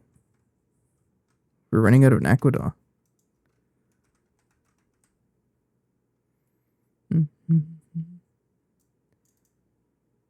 Where is it? Yeah, this stuff. We're running out. We're not quite running out. It's just that everything else consumes it. I think I should look into this. It's also going to give us a good amount of byproducts. Pretty much I should passive all of this.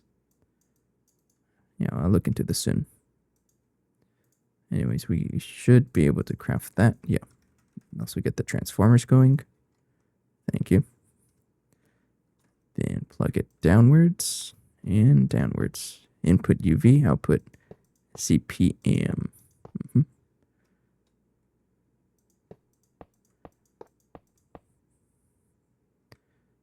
So go right here. And before I connect, make sure that it's actually plugged in correctly. So your input UV, you are a CPM energy hatch, right? Yes. All right, go ahead and plug it in.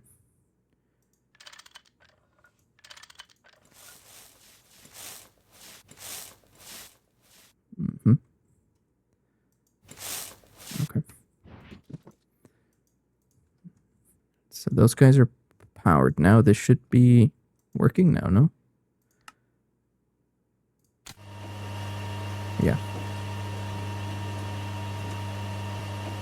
I think this should be fast enough. It's a little loud though, but yeah, you know what? You're a little loud. Give it a muffler. All right, then you're gonna be pushing your items. Item pipe. You're gonna be pushing your items into the vacuum freezer. Use tiny quantium because it looks cool.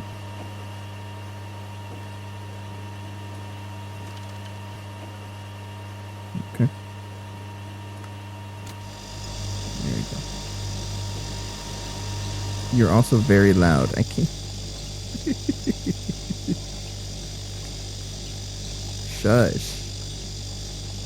And we'll let that go. And then you're going to have a bunch of enriched Nakoda. You're going to be pushing into a extruder, right? I actually have to craft the thing. Okay, shush, please, please. You're so loud. Thank you, thank you. I just had to restart it. Making up all that racket.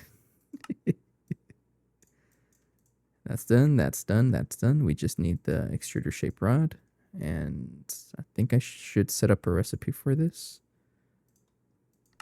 Just to craft it so I don't have to craft it myself. Do that. I need the casting form, rod shape. I should be able to just make it. Yeah. Thank you.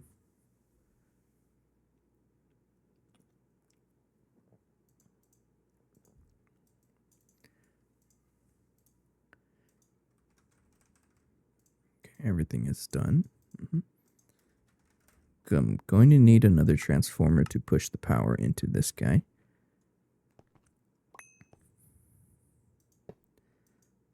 But this guy gets all of the Naquadon ingots, and you get the extruder shape. You're probably extremely loud as well. But you know what? That's fine. And then give this a storage bus.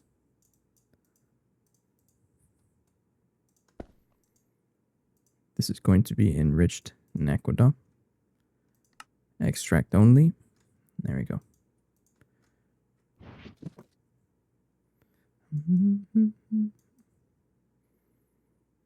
I think I'll give this a super chest. I might as well, honestly. Well, I actually, how much enriched Naquadon do I have? 2.9 million. We'll leave it to a stack for now.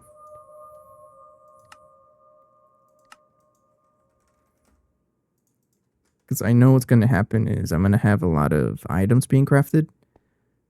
And a lot of them are going to use the enriched Naquadon. It's going to eat up the stack that's stored into this machine. I don't know really. I don't really know what to do about that, but I guess I would just solve it as we go.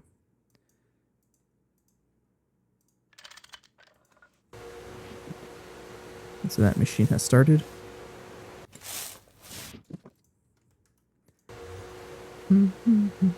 So now you're crafting. Well, actually, no, you're making rods. That's right. I forgot about that. All right, so we have no issues.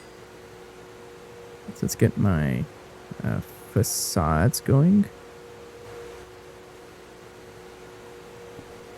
Right there. And then go ahead and bring this guy over. Right there. So now we have enriched Naquadon rods on storage.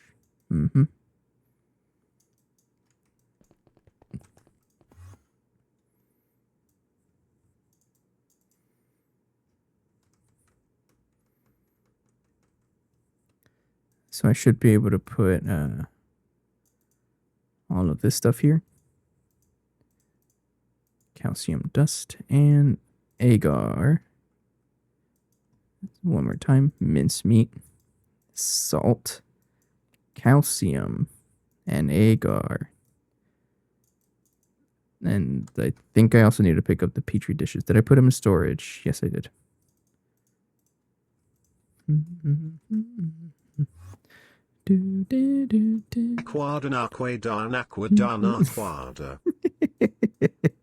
Hey, Phoenix. So the funny thing, I don't know what settings I changed, but I can actually hear that now. I wasn't able to hear it before.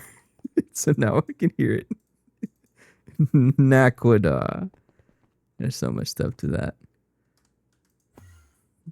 All right, and let me make sure everything is good to go. So you came at the right time. Because I think it's the first time you're aware of it, but I do have the camera set up. And I mean, it said Naquadon. I don't even know what it said anymore. But yeah, I have the camera set up. This is the one that was looking at my rubber band ball. But the bad thing is that now I don't have a dedicated rubber band ball camera. So I'm just going to feed it. So I guess you guys are going to actually see it. Go into the room. It's actually my living room. And I guess this is the first time you're actually going to see the,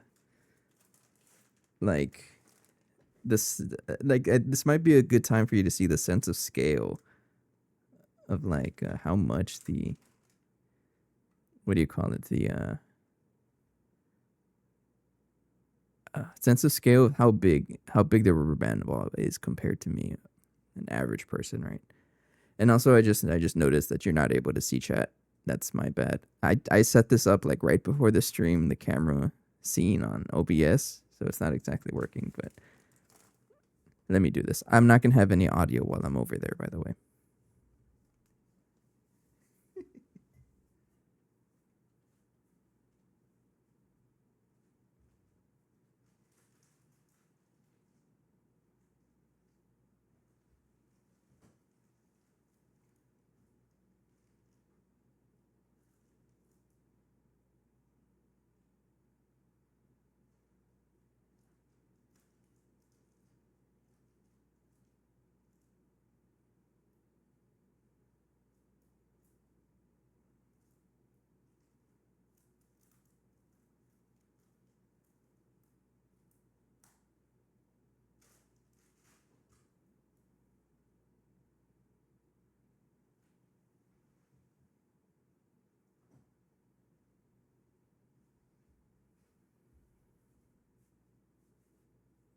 Wait, there's one more thing.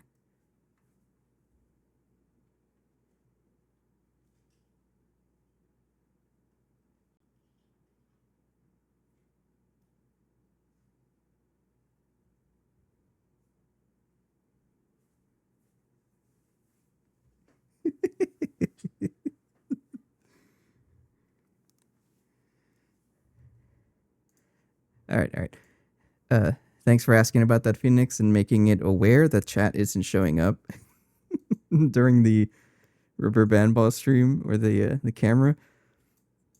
I have to fix that. I'll get that going though. Okay, so yeah, it's pretty large. I don't know if you notice it, but I try to grab it with one hand, and it's actually really tough. It's getting to that point. It's too big for its own good. But you know what? That's a cool spot, right? Yeah, we'll leave the rubber band ball there.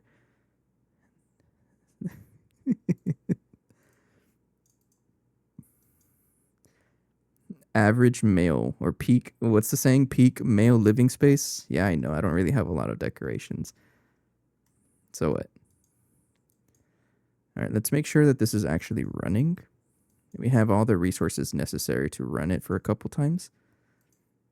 And then we need to tell this to actually output the enriched rods that we make over here. So this is where the biggest question is going to be is, am I able to upkeep these enriched aqueduct rods? Am I making the correct one? I better be, actually.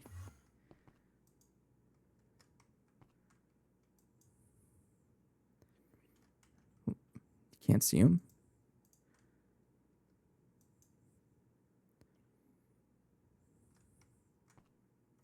Are you connected? Uh-oh.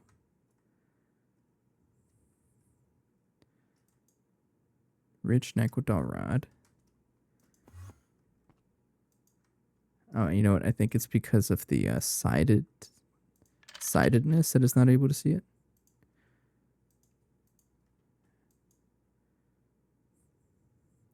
That is the wrong item. It should be the rod. There it is. Yeah, I just ate all of it. Okay, the big question is, can I support that? Like, can I upkeep? Because I need to be able to store a stack at a time in here. I pretty much need to make one every 20 seconds. That's the idea. If I can make one every 20 seconds, this should be fine. Because it's one ingot to make two of these. That's already way faster. This is more than one every 20 seconds, and this guy is 1.5 seconds per each one. Oh yeah, so we should be fine. Given that I have enough xenon, which we have way more than enough, and a rich aqueduct, which we have 2.9 million. Okay, so I'm going to assume that this is good enough. If I check here, we already have, yeah. And I think we're ready.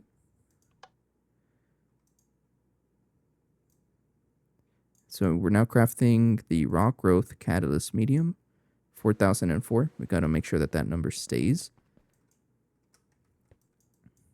Yeah.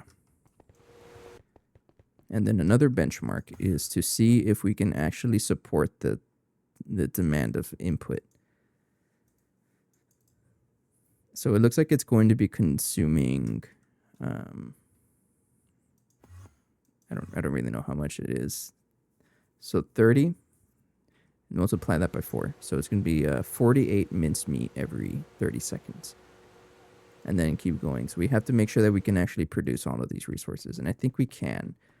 Salt and calcium, we get it from the ore factory, so I don't have to worry about that. That stuff is just going to show up. Yeah. It's the agar. We have 1024. This is a good sign. If I see this as 1024, that means we pretty much have enough already. Mincemeat, we got a ton. I won't worry about that. All of that is made over here.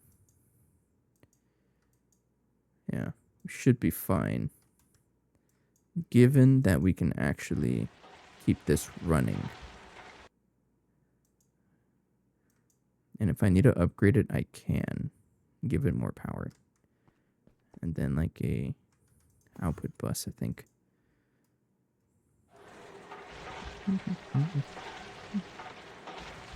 But it looks like we should be okay with this. Bone meal. Yeah, but we also use bones in one of the recipes. Let me double check. I forget where. Not enough fluid output space. Yeah, okay, so we were having trouble with phosphorus. It's not that's diluted sulfuric acid. It's this one, mincemeat and bone. Collagen. Okay, so I think we should be fine. I'm going to go ahead and take off the recipe for raw growth catalyst medium. Just so that I don't keep crafting it.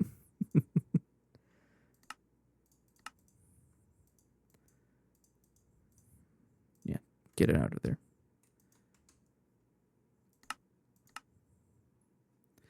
And then reset my inventory. I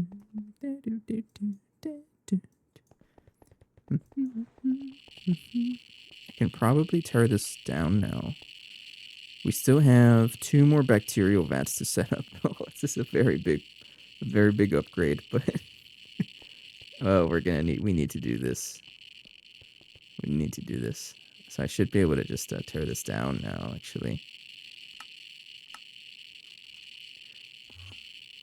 I'm going to save this, though. This is kind of important. And then I should be able to rip it apart now. You're not powered by any... Yes, you are. And this also gives us a free UHV energy hatch. Thank you. You're so nice. And you can finally break this guy down. And look at that, a free maintenance hatch. These guys are extremely expensive. It's so glad that I have it.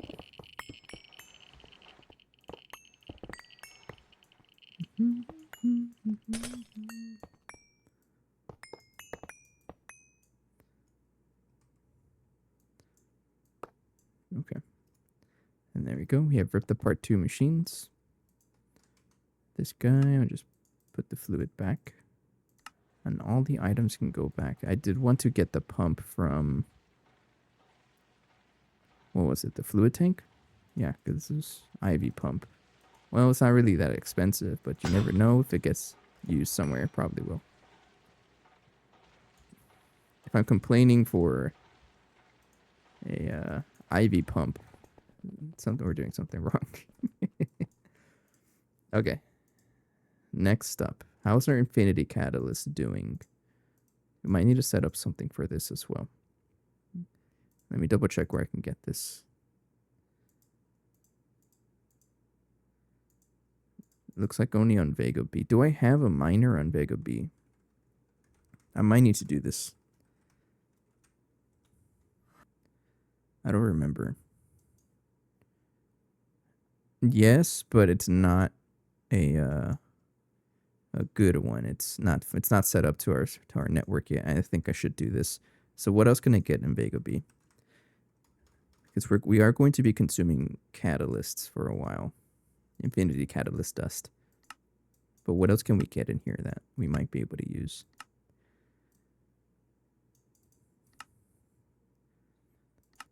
Probably a bunch of other stuff. It doesn't look like much, actually. Neutronium. Gold, nether star would be good. Galena, Nakoda, Niobium.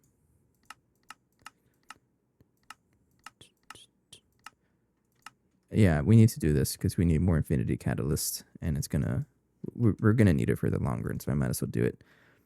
So set up a singularity, a quantum entanglement. Thank you for this quantum link. So we got a lot of things to do before we can get to this point. Because the next one is going to be making this. This one has less machines to worry about. This is directly taken from this void miner. I also need another maintenance hatch. Oh, look at that. We have one.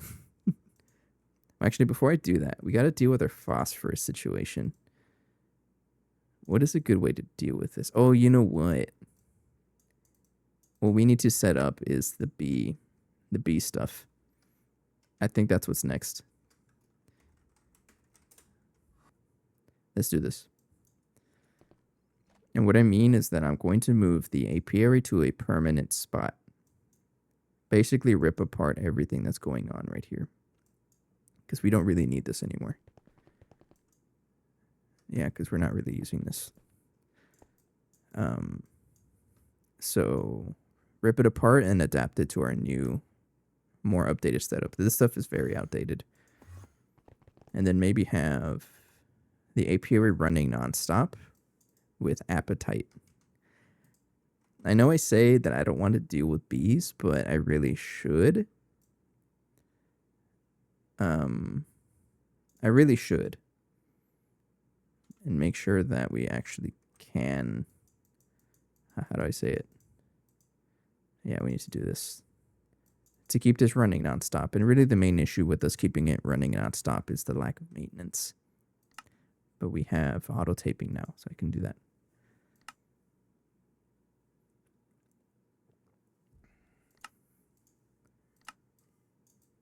Yeah, let's do it. First thing is to get rid of any coil power, which would be you.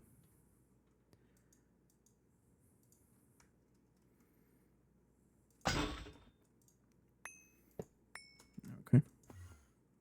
Oops, get me out of here. Ouch.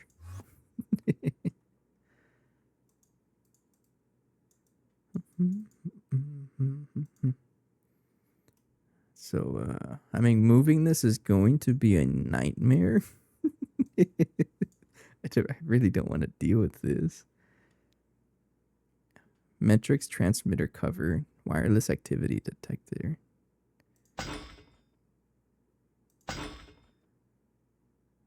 I really don't know. Oh, it's because I have it set up over there. That's right. But if it's going to be running 100% of the time, then I won't really deal with it. Yeah, this is where it's not going to be fun, is actually moving the thing.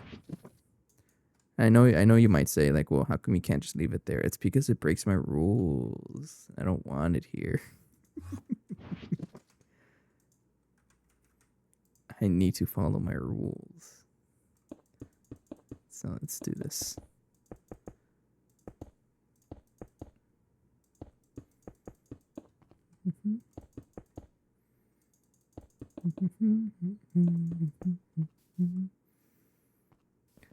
Ouch. I don't know how you're going to deal. I'll leave a block right here, though, for Cyrith to stay on. And then I'll move him later, because I don't know what's going to happen if I don't do that. Everything else should be good to start removing, right? Yeah. Actually, before I do that, let me get all the bees out of here, because it's going to have issues. 1, 2. Do it slowly, because if you do it fast, the game crashes. No idea why. It's so funny, though. No, I need a compressed chest. The one with... Is it this one? Yeah, it's this one.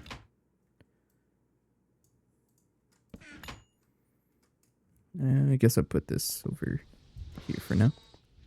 And then I should be able to rip apart everything else.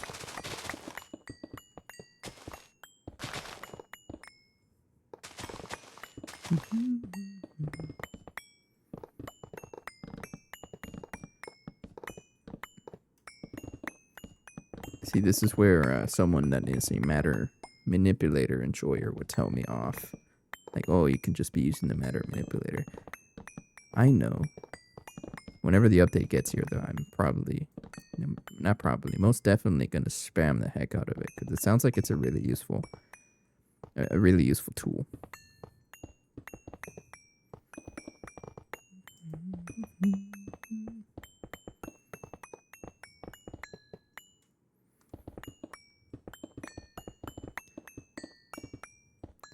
I didn't really, like, I'm not really attached to some of our buildings, really, except for the everything before HEB.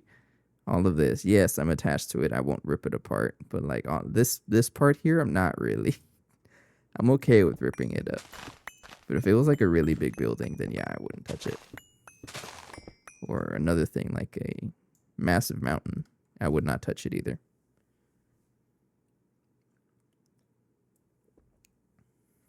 But a big square, yeah, I'll mess with it. I'll break it.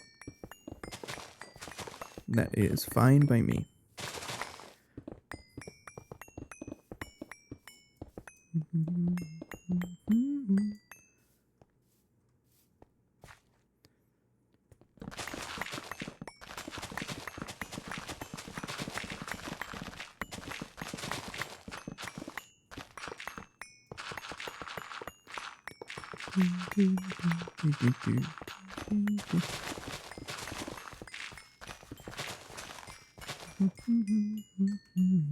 Oh yeah, you're all going into my back pocket.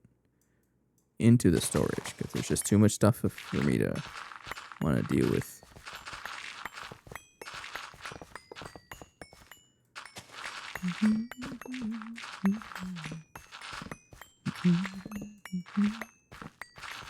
Oh, they don't understand.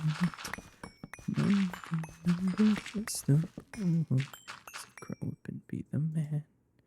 Little baby, no kicking or screaming while victims pay the price eventually. The cops, let's see you alive. I may or may not be a little bit buzzed, by the way. I think it's just starting to hit. And I know it's usually not a good idea to drink in Greg, but if you've been a fan of this channel for a while, then whenever I ever make good decisions. So enjoy the experience of a slightly drunk burning. Yeah, it's been a while actually. Dirt supremacy. Hey, Phoenix. Yeah, it's an accidental drunk burning stream. Jeez, this is actually hitting kind of hard. I got myself a couple of Angry Orchards Imperial. Apparently, it's a new flavor. And I'm trying to expand my, is it palate? Yeah, my palate. This one's pretty good. I guess I like the apple flavor stuff. And I didn't realize it was gonna hit this hard. Yeah, so I'm not gone, but oh man, it kind of hit. It's starting to hit right now. Drunk Chaos Guardian fight? Hell no. I'm not gonna fight the Chaos Guardian until Infinity Armor. And I don't know if I can even get there without the Chaos. Do you need the Chaos Guardian to get this? Is my question. Yeah, you do. Well, do you? If I can get away with not needing the Chaos Dragon until Infinity, then I'm just going to wait until Infinity. You can do Count Me armor with a lot of last stand. What the heck is Kami armor?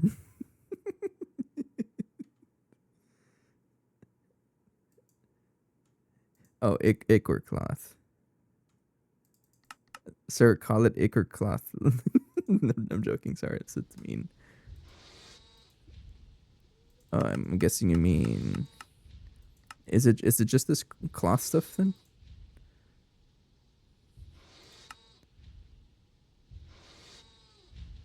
Oh, is this because it doesn't have? Oh, there it is. Is this because it doesn't have durability? Yes. Okay. How to pronounce ichor? I'm assuming ichor because I've heard it. I'm gonna start saying ichor, just to piss people off. Hello, Precarious. By the way, thanks for joining. Itchy armor. There it is. What was I doing? Man, I forgot. Industrial Omega Apiary. How the heck am I gonna build this big ass multi-block while not in my 100% mind? I can't even view the thing. Can you not look at the schematic? It's right there. Okay. How the heck am I gonna build this? What the heck? So I made the mega centrifuge. Is that the thing they're going to add in for the next update to finally scale centrifuges late game? Spinmatron. You spin me right round, baby, right round like a right. Okay, how? Hang on. Not sure if I'm dumb or just broken. Probably both. All right. You said it, so it's okay.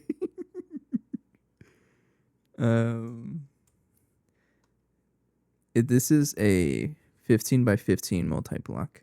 So you look like a bald guy. So this is a yeah, this is why I wanted to move the apiary, because the PCB factory is a thing, and it's if I keep this whole setup here, it's not conforming to my building standards, let's say. This isn't conforming to it, so I'm gonna rip out the entire thing. It looks like a buff guy with asses. I don't even know how to respond to that. I don't even know what it looks like. 15 by 15. This is 1, 2, 3, 4, 5, 6, 7, 8, 9, 10, 11, 12, 13, 14, 15. Right here. Name it Moby. Why? 1, 2, 3, 4, 5, 6, 7, 8, 9, 10, 11, 12, 13, 14, 15. And then one more for the border. So it should be right here. So Eminem can diss it. I don't get it. I'm already uncultured as it is, and you're gonna be making references while I'm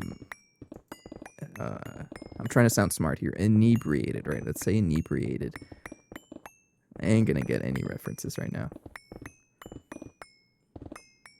I know Moby Dick, but that's it. The Whale. I've never read that book. I hear it's a good book, though. When it comes to like reading literature, I am extremely uncultured. I mean, I can probably figure out references to books, but not what like what they're actually about. It's a meh book. I'll take your word for it. I've never read it. I play too much Minecraft. Snow beating on the outside. This song is weird.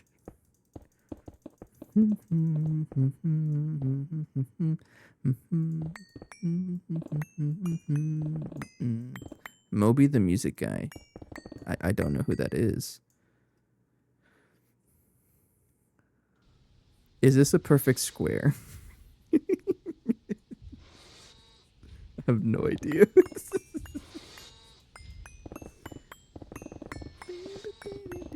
He had like 2 hits, then got super pretentious. All right, in that case, I probably know his music. I just don't know the words. Oh, somebody else.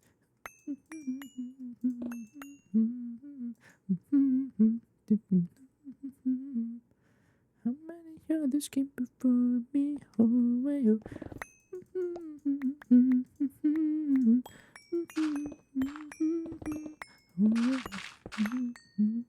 True love, you and I will never love, but still be the outside. What the heck am I doing? 15 by 15, right? I mean, hang on. I got a measuring tape for this. That is 15. 15. All right. See, I'm not hopeless. Hang on. What's the center?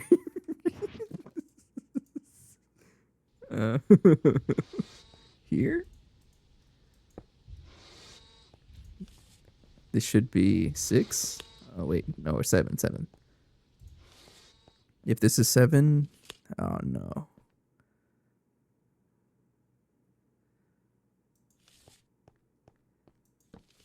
Yeah. Hang on. Okay, it's 1 to the left. It's 1 to the left. This is the center.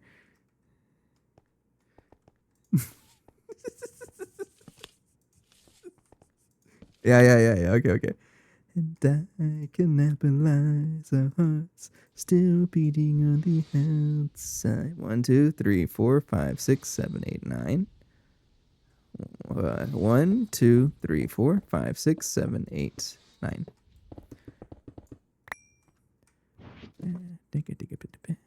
5 plus 9 is 9 to 15. Oh, damn. Got me there. Right? I think we need to put 5 because I'm using CPM tier glass, and I think I should be able to build it, right? So I'm curious about the netherite line. I don't know anything about it other than the fact that there is a netherite line. Because the vanilla recipe is just 4 gold for netherite scrap, right? It uses ism, else they're finally making us use that. Because it's kind of optional, right? Like right now. Also Draconic Crafter. What the heck? Really? Cyrith is safe.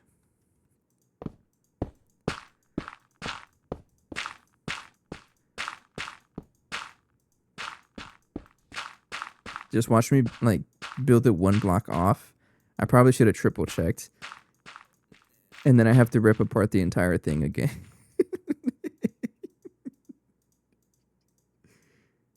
I hate when you tell me that. So just as to place hatch, you're going to get an auto taping maintenance hatch. I don't care. Oops. Netherrack is surprisingly difficult to make in bulk as well. How the heck do you make it? There might be another recipe for it. Oh, wow. There's no other recipe. Scrap box it is. That's interesting, though. You can have the maintenance hatch right there.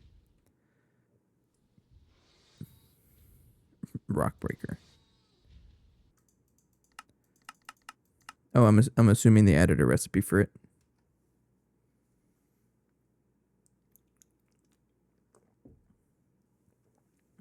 Yeah, because I don't see it. Unless it's netherrack dust.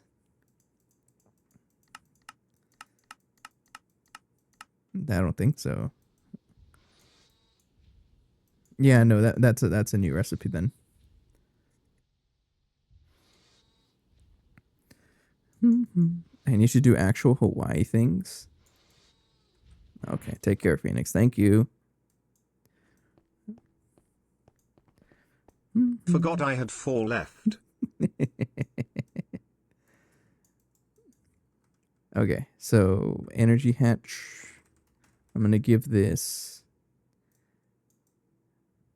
I might as well give it UV, right? Might as well.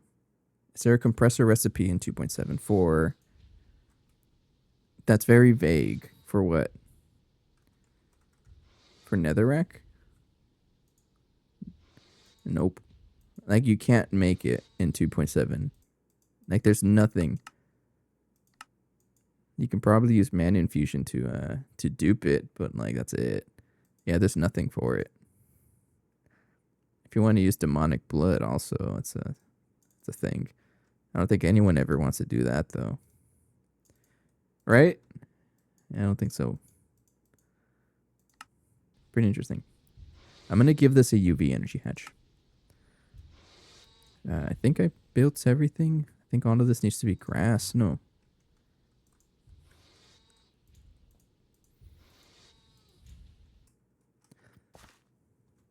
Hang on, Mega Apiary.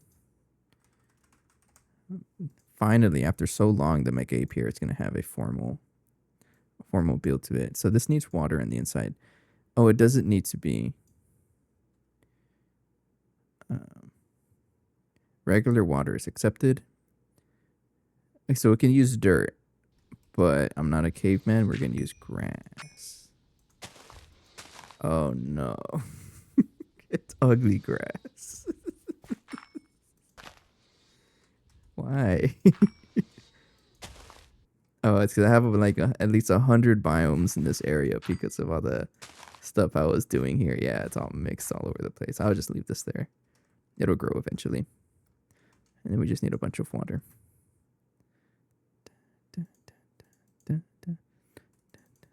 Yeah, vanilla buckets, sure.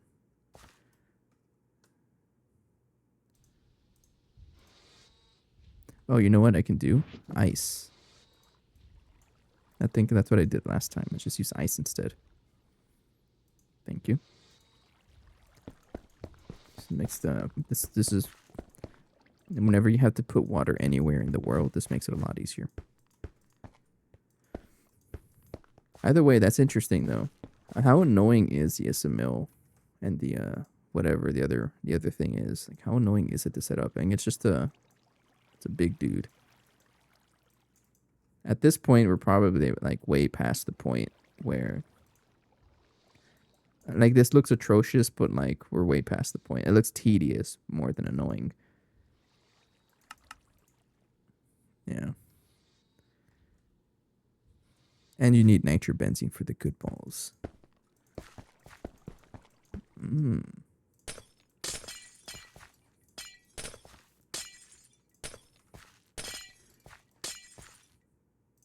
Another reason to go nitro. So you're telling me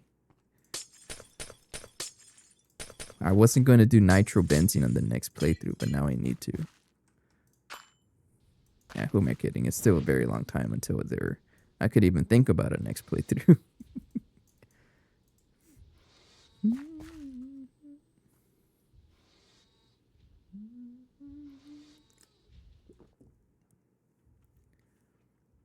I just patterned it and request 20,000.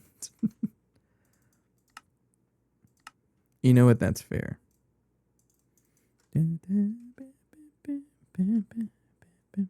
Okay. I'm going to give all of these lavender. That's not how you spell lavender. That's what I did last time. I just put lavender everywhere. And then whenever I needed specific flowers for the bees, I just added them. Oops. Oh, shoot. There you go.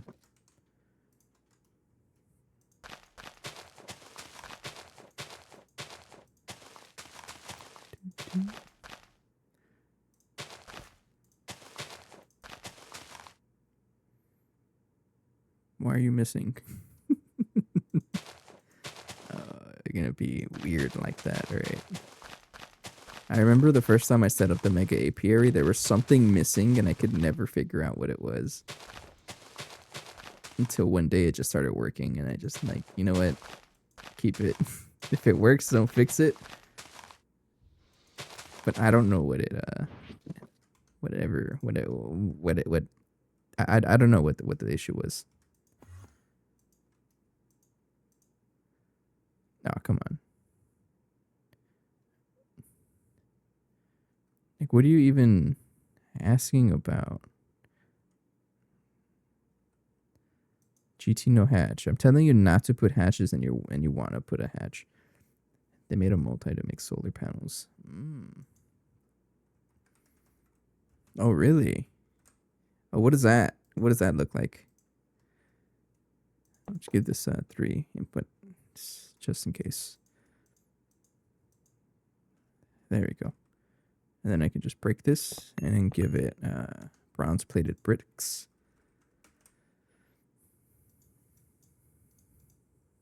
I probably don't need them.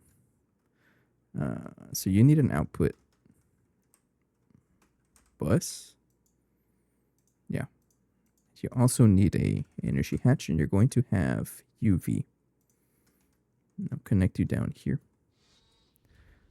So right here. Oops, face down, sir. One-step UV panels. Oh, hell yeah. That's going to be perfect for my solar run if I ever decide to do that.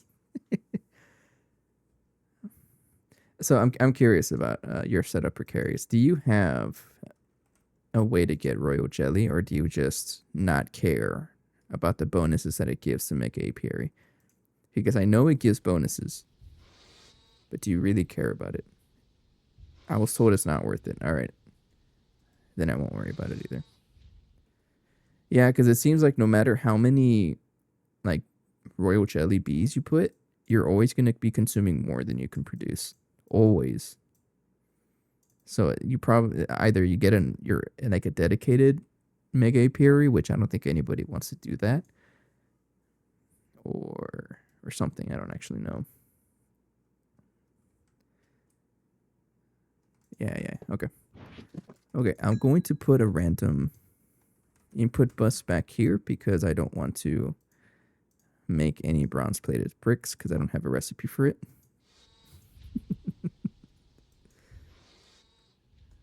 All right, here you go. Here we go. Trying to find out what it is.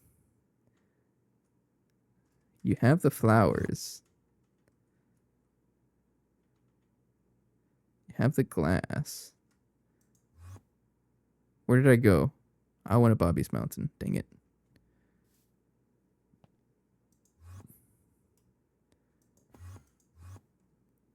Okay. This is where the fun is. Trying to figure out what's wrong with this thing. Everything is built. Have an input, like everything's built. I don't know what's wrong with it. Do you need like a muffler or something? You have energy, you have maintenance, you have input, you have output, you have flowers, you have water. All the glass. You have bronze plated bricks. I like how it says, borosilicate glass, look at the hologram. They didn't even want to tell you. But okay, that's good to know. I'm just going to not worry about it. It seems like it was never worth it.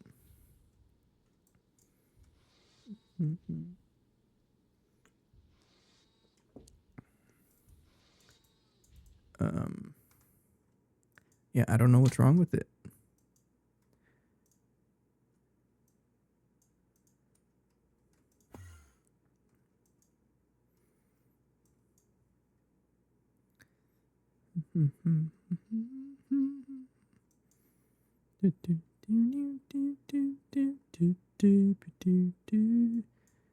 I spent 3 hours troubleshooting this dumb centrifuge.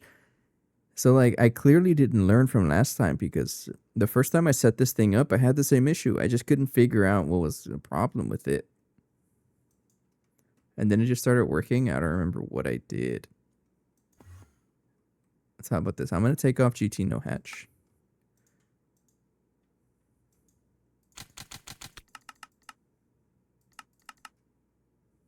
Sir, you have an auto-taping maintenance hatch. Don't lie to me. What if I break it?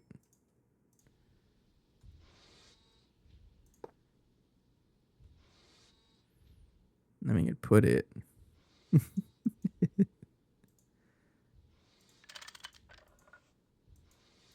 Sir, please. Please. I can't. I am not in a good mental state to be able to figure this out.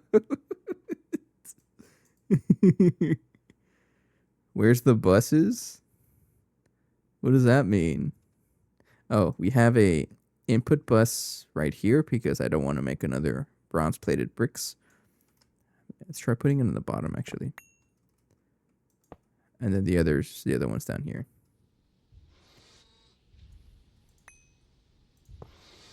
I'm just gonna put it and just leave it there, yeah. Sure.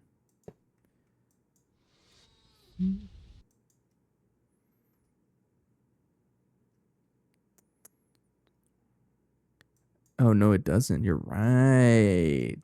I forgot I just changed the glass tier.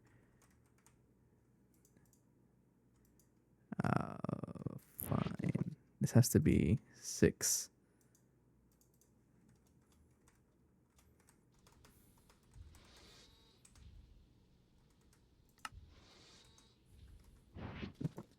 See, yeah, I would have stayed here for another like 5 hours trying to figure this out. And yeah, the glasses don't match. I had it to CPM before, but I'm upgrading it. I'm gonna give it a UV energy hatch this time because I can.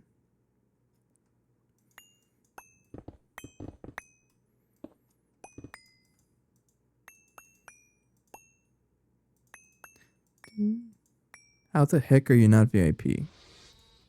Got you.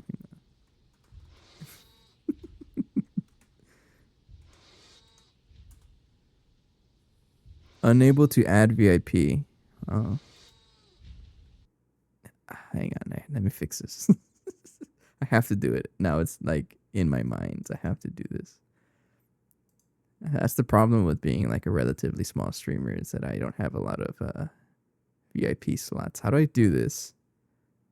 Roles manager. VIP. Who's not going to be VIP?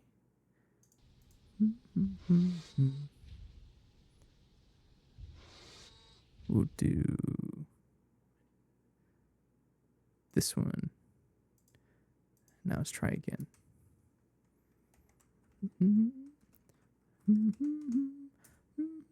There we go. It literally doesn't do anything except give a cool icon. Helps me recognize it though.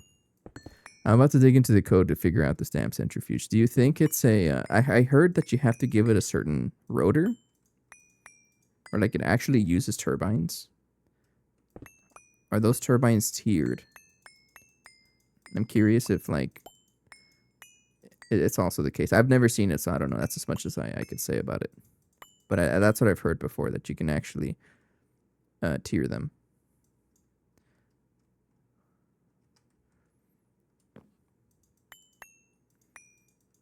Maybe, but it uses rotor holders. Maybe it checks for them? Because I know some of these turbines, like for example, stellar alloy. I don't know why I'm thinking about stellar alloy first, but they do have a tier. Maybe that tier affects it somehow. I don't know. You had leftover Ichoriums. Okay.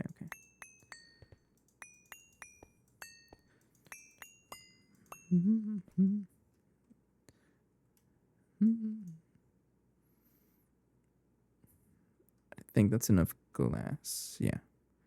Okay, so we want this much osmium. I think it's just going to be 2 stacks. Like, we already have enough, actually.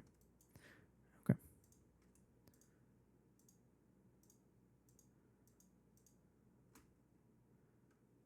Oh, look at that. Precarious. That's what it was. I was just dumb, and I didn't have enough. I didn't have the right glass.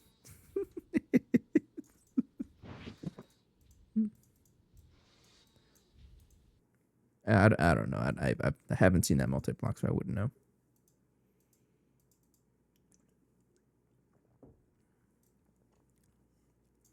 Tell me now. How does this even work? Oh, it uses 1 LUV amp per queen. Okay, I got you. For each LUV amp, you can insert 1 B. So it can fit 32 Bs in here now. Wow.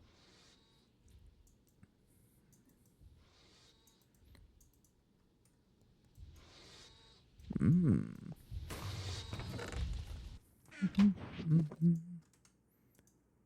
Let's get some Aegon over here.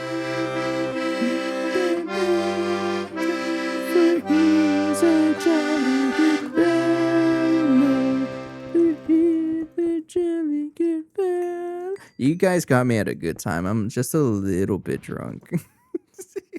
Ever so slightly.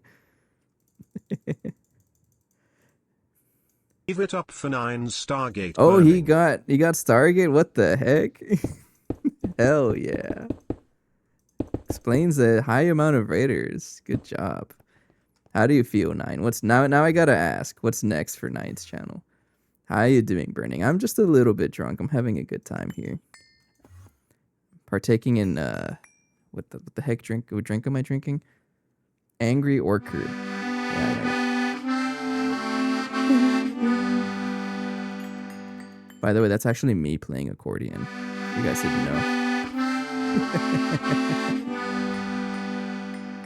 Jeez, you caught me off guard. I'm over here like slightly drunk trying to build this monstrosity of a mega apiary, and it's not going very well. Hang on. I'm like, what's the word? Sensory overload.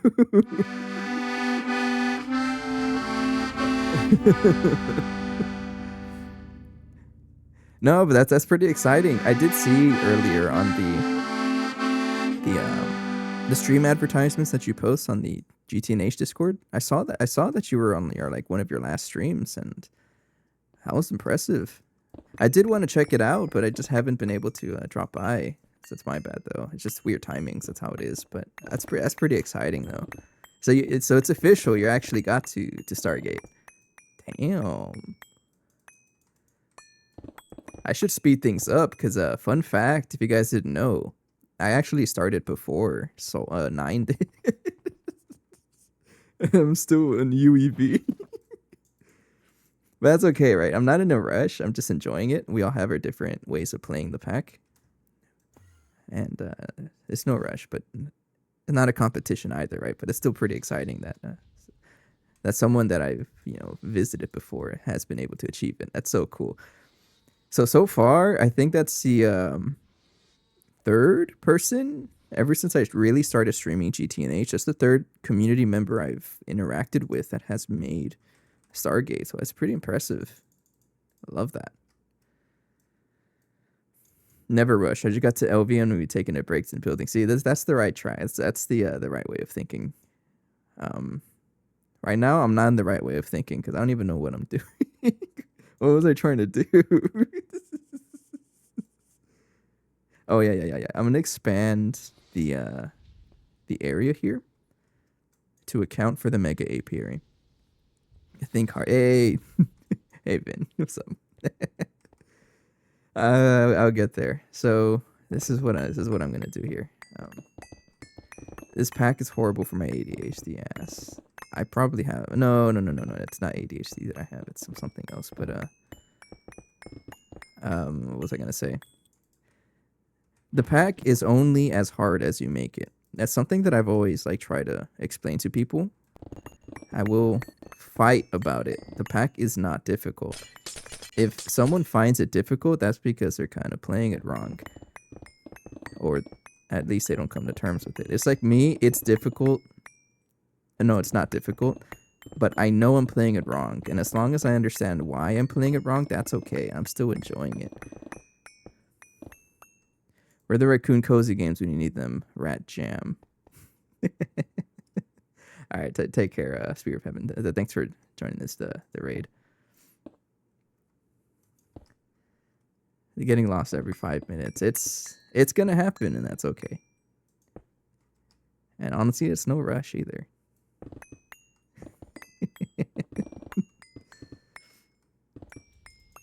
Okay. Hang on. I gotta build this. 1 second. So there's a pattern. Just to explain a little bit of a background for the newer people. There's a little pattern that I'm doing when it comes to building my multi-blocks. So the idea is I have a row of machines, right?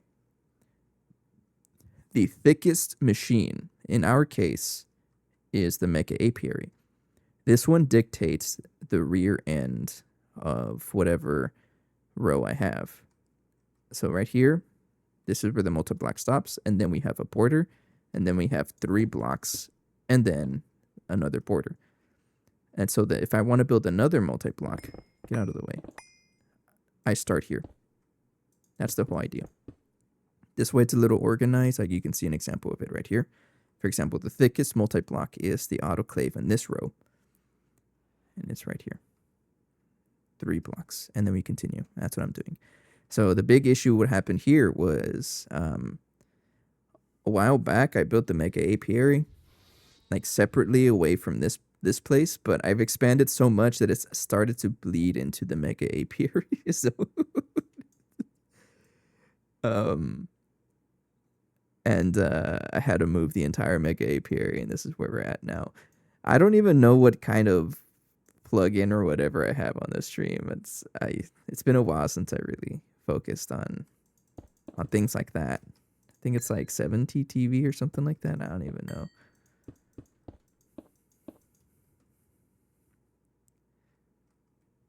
Hang on. Yeah, right here. Hell yeah. Yeah, Radiohead's pretty good. I think in this playlist that I have, it's like their only song that I have. It's not here. I actually want it here. Right here. Add over here. So I'm going to admit that I don't actually know too much of Radiohead. I only added this song because my sister's best friend. This happened in, I guess, a little bit of an anecdote I can tell. I'm trying to perfect the art of storytelling. And it's going to happen. Practice makes perfect, right? So story time with Burning.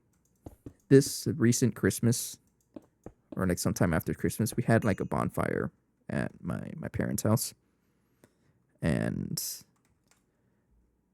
so what we decided to do was that to share each other's music.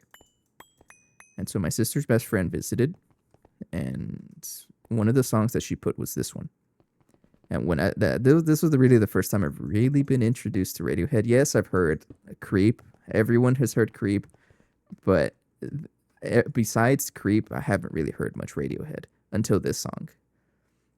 And so I went ahead and added it to this playlist, to my, I guess you can call it a stream playlist, because it's a good song. I did have another Radiohead song on the playlist, but it was a little bit too much Sad Boys.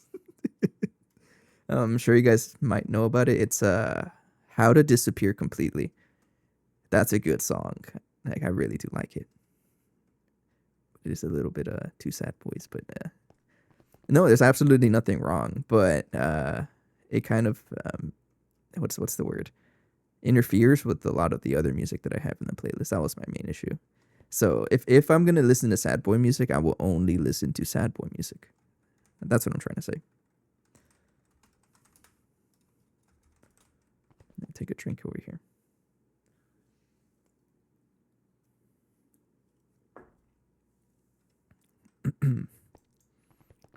No, I got nothing against sad boy music.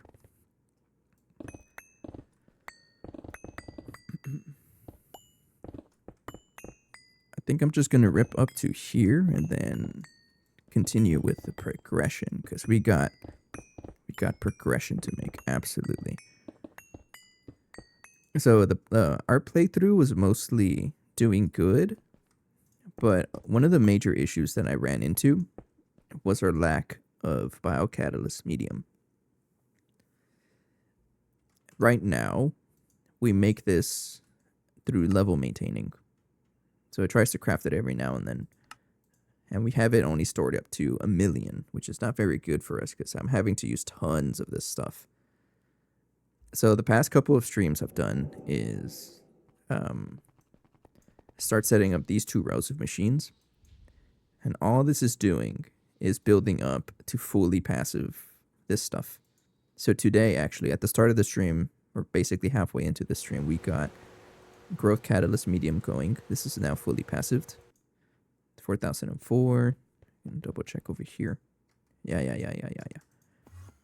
Yeah, it's a whole thing, but it does work. Trust. Just trust my word for it. And yeah, we need to set up a raw biocatalyst medium next. But then I kind of got annoyed because the Mega Apiary was in the way, so I'm going to fix it up and then we'll go from there. But really the next major step in the playthrough is making raw biocatalyst mediums. And I know some of the returning members or returning audience members may have heard me say this plenty of times, but how I like to play the pack is splitting it up into phases. And what I like to say, or what I mean by that is, like really, if I try to find a major goal, all right, and I like to split between majors and minor goals, but the major goal for me, the next one is the Infinity Chest. This is my major goal. And in order for me to get this, there's a ton of stuff I need to do. So a minor goal would be Tier 9 rocket. I'm not even close to the Tier 9 rocket. Got him. Okay, so I think the next step is I got to clean up the Mega Apiary, and a lot of it is just going to be ripping this apart and setting up a new basement for this. I'm going to... Are you met up with the wall here? I can probably do the wall here. So I'm going to do something a little probably dumb and I should not do, but we'll try it. Thanks for the follow, Capin, by the way. Thank you.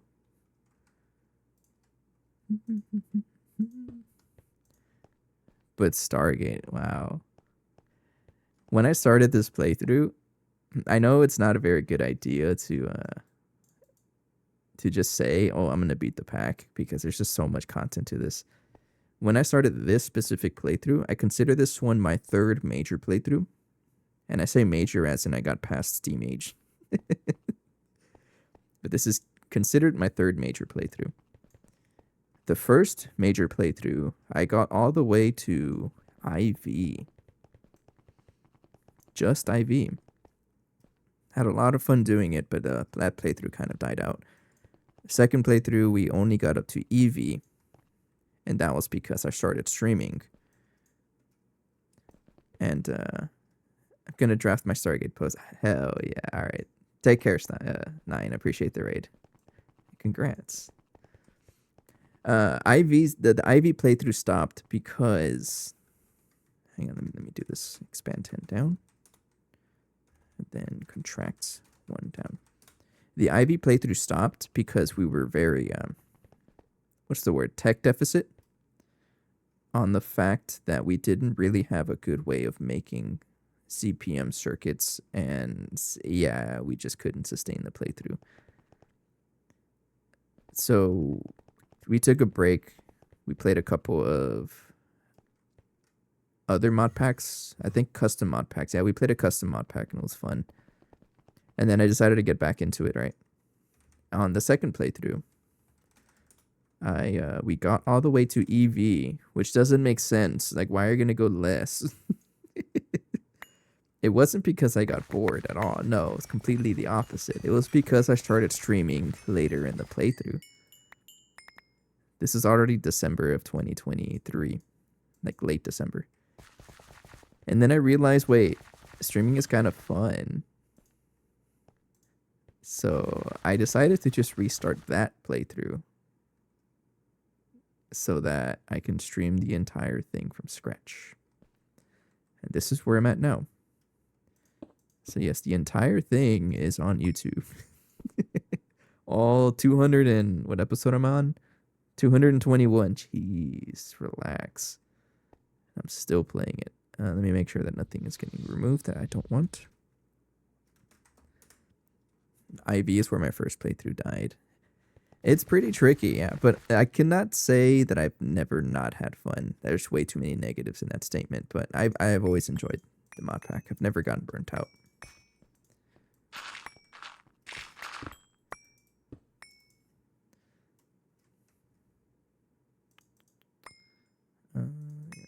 Clear this. Yeah, this stuff, I'm just going to leave it here for now, and then I'll worry about it later, but... once I build this, I think things are going to go by a lot easier. And then the third playthrough, once I started streaming has been pretty fun because I think the biggest thing is that it kind of holds me accountable. People are watching, you got to finish it. Not just that though, but it's the interaction, the community that keeps me going. It's pretty nice. It's pretty cool to know that there's also other people that are suffering just like I am, right? Mm-hmm. But I wouldn't actually say suffering because I don't actually believe that. And it goes back to my belief that if the pack is difficult, that's because you're making it difficult. There's always something you can do to make it easier. For example, actually taking the effort for a couple of days to automate, like fully automate raw biocatalyst medium, even though I already have it level maintained. No. I gotta fix things. And this is gonna be the general like path I take for the rest of the pack. Like I really gotta fix things. There's a good point past IV tier where I level maintain a lot of stuff. The plat line itself is level maintained. But moving past UEV has pretty much made me realize, like, yeah, it's not very sustainable. I gotta put in the effort to really fix my jank. Oh, the B statues. I won't take credit for that. That's actually one of the Restless Club members. So a little bit of a background lore. It's not just me that plays this mod pack. It's call ourselves the Restless Club. But lately it's been mostly me because I'm the only sicko that can keep playing this mod pack for almost a year and a half. Over a year and a half now. Yeah, and you can see it's been a while since the others have joined. But it was Ali that made the B statues. I will not take credit for things I didn't do. Nuh-uh. So we need my lathe over here.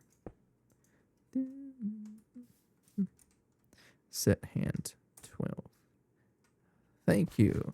We actually have, now that you mentioned it, we actually have a lot of animals in our world. I can show you real quick. So for example, we have a bunch of bees over here. Honestly, they're just copy paste, but I love them also. And it's to denote the bee area. And if I go over here, we got raccoon butt. Nah, it's the full raccoon. So I used to be known as a raccoon. That's why a lot of my emotes are raccoon related. But since then, I've changed to should rebrand myself to a rubber band ball because it's been more of a presence. But we have a raccoon there though. It's memory. Got a capybara. I know you guys love capybaras. Everyone loves capybaras. We actually have a third one, I think, over here. Yeah. What the heck is this? What is this? Why is it running? Who put this here? I didn't know that was there. Oh, we got a fifth one. I didn't know that. Well, fourth? Yeah, sure. We got chicken. I hate getting close to this because we actually have a lot of chickens in here and I always pick up their stuff. But yeah, we got a chicken. We used to have a big egg over here, but it didn't really look like an egg, so I tore it down. We also have a red panda. I know you guys love your red pandas as well. And last but not least, let me turn on shaders just to make a grand reveal of the last animal that we have. Oh, don't crash on me right now, please. We got a panda on top of Bobby's Mountain. We call this Bobby's Mountain because one of our team members, Bobby, hasn't played in 300 a year actually. Wow. His skin is a panda, and so this guy, this unit of an individual, showed up on the server, and he was like, "I'm gonna build a mountain." And he built that entire mountain, all of this by hand. We didn't even have World Edit at the time. He just built it all by hand, the crazy dude. Actually, super impressive. So we call it Bobby's Mountain. It's actually in reference to there's a lot of background lore behind Restless Club, but we all pretty much met on another server that another individual hosted, and we kind of broke off to form our own group. But in that world, Bobby, he also built in a massive mountain by hand. That seems to be his thing. It's pretty funny.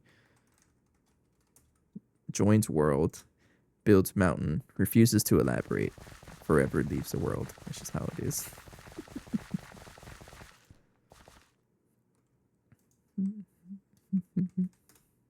Oops. Did not mean to do that.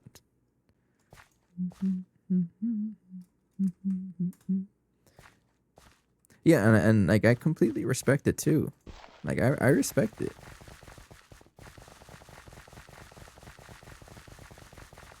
And honestly, I don't see it any different than someone like enjoying, gardening. Not that there's anything wrong with it, but like it's a very patient activity being able to build massive mountains like that. Now, at least you have tools, right? Like being able to just farm infinite resources, like a Vashra as well is also pretty useful to make things a lot easier. I can actually change all of this to Aegon. I'm going to go ahead and do that. Go all the way over here. Like that. Set hand 13. Actually, you should be... oops. I'm going to get a cubit here.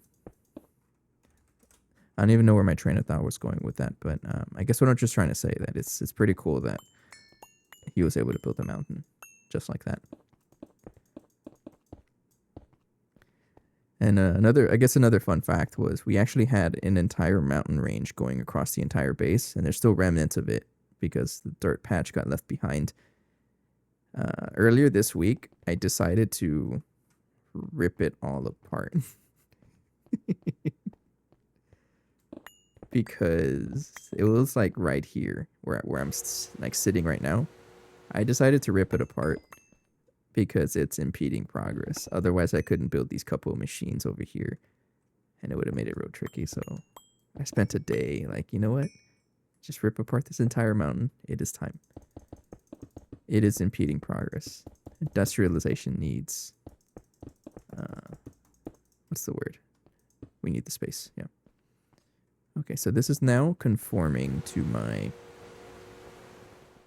build stuff. Let me make sure everything's chunk loaded.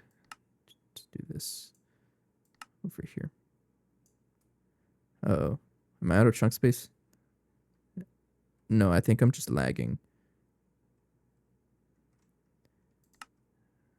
Yeah, I was just lagging. Yeah, we're fine. Okay. So everything here should be fine. I can actually break all of this and set this to Aegon.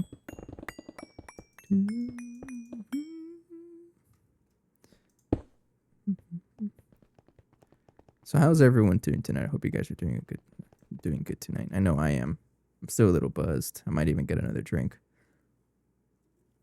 because I'm out. Get a refill. And I can also replace this guy with Aegon. Yeah, I'll do that.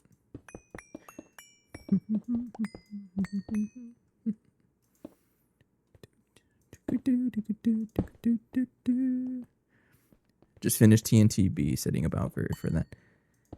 It's very nostalgic just thinking about the Apiary spam, because we did have a lot of, like, this whole area. If you imagine this cubit line to that corner over there, so basically this entire box, this was all Alviries at some distant past, right? And now it no longer is. It's a little bit interesting over here.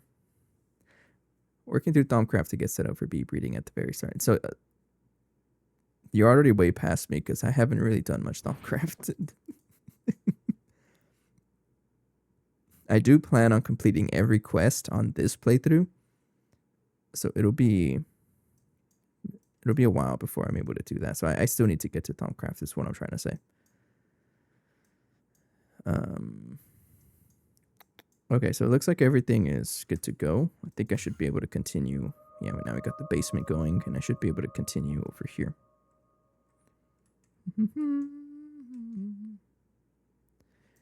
You probably are, because one of the most important thing for bee breeding, I recommend, is the frame of frenzy. Absolutely, you're going to want a couple of these. And you need Domcraft to get here. And yeah, Atomic Store is also something we did. I basically did the bare minimum to get the the nanosuit goggles and nanosuit boots of the traveler. I haven't even upgraded this stuff either. But I'm already thinking of a second playthrough. I know it's a little bit earlier to think about that, but let's make like, I guess I'll make like 100 of you. But then if I were to do another playthrough, I am highly considering a solar only run. I've heard some pretty interesting things about the upcoming update, how there's even a multi-block that lets you like single craft solar panels, which is, it's going to be pretty good. But for me to do like a full solar run, you absolutely need to have a what do you call it? Magic, yeah, like Thaumcraft, because I think the best solar panel you can get is octuple compressed solar panels. I think. Yeah, this stuff is kind of ridiculous to craft.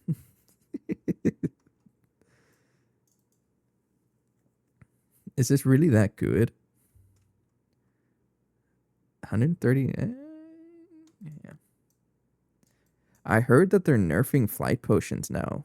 I heard that you can't repair it anymore. That's gonna be kind of cringe. Excuse my language. How much power is going into here? Okay, I have an idea. We're going to give this this much ZPM. I'm gonna give it another transformer, just so I can not have to like do this monstrosity again. Yeah, we're just gonna connect more lasers over there. So I need an active transformer, but in order for me to actually build the thing, I need superconducting coil blocks, and I'm also going to need the high power casings. That should be enough, but make a couple more just in case. Sure. Energy extracting terminal for multi-blocks. Yeah. I don't want to... No, I should be fine. Let me do this. This is just a real quick thing. Right there. Okay. And this guy is going to go all the way over here. So I like to refer to a lot of... what was I going to say?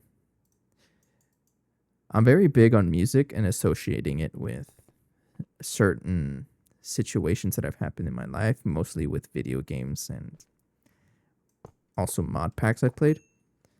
So whenever I hear the song, this is Hallowed Be Thy Name by Iron Maiden for the VOD watchers who aren't aware or can't hear the music. By the way, shameless advertisement. If you want to watch the VODs, all 221 episodes. It's like 700 hours or something like that. There you go. Enjoy. But what I like to associate a lot with this specific song is Project Ozone 3. It was actually one of the first expert packs I've ever played, and believe it or not, also one of the first packs I played like for Minecraft at all. So which kind of makes sense why I'm playing GTNH and why I'm so okay with playing a pack like this is because I've only ever played expert packs. I started off with the expert packs and I have not like stopped playing them.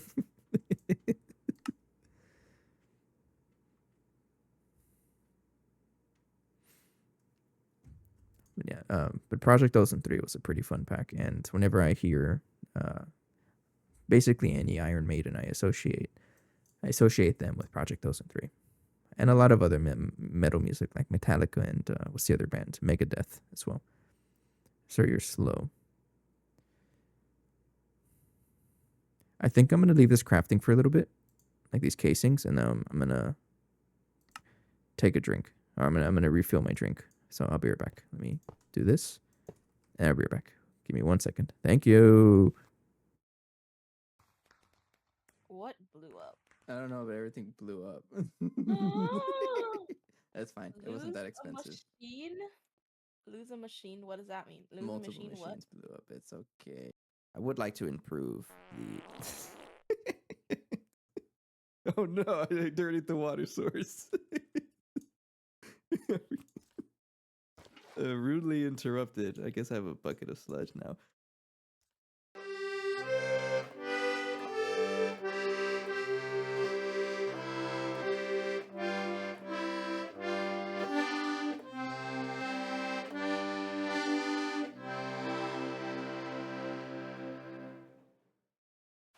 I'm so scared. Man, if it let me put down my water bucket, I would be steaming through this course right now.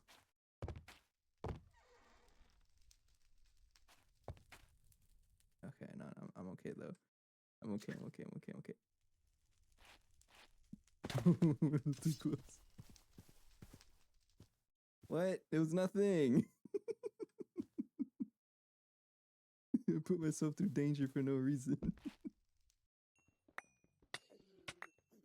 Oh, no. Get me out of here. Oh, I hate it. I broken one ore by accident, and then that happens.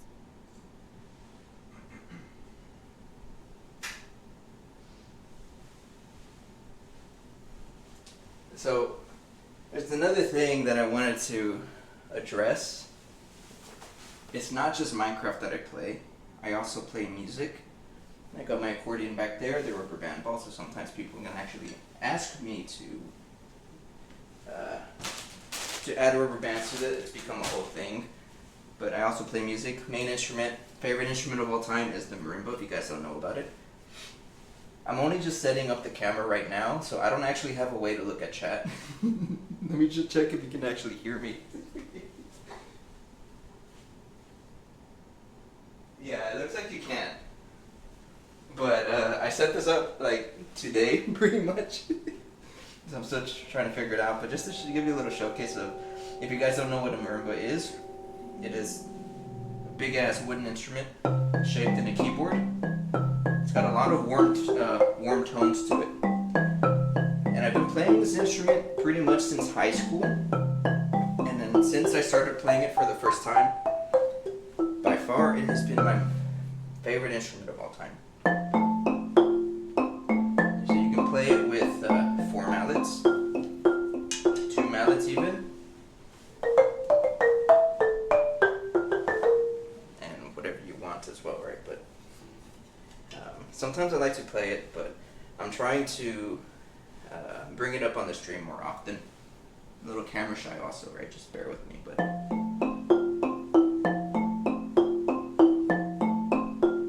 So, the introduction I'd like to give to myself about myself is that I am pretty much the only channel that you'll find that will mix musical instruments, Minecraft, and the rubber band ball. Only place you'll find anywhere. Don't prove me wrong. Please don't.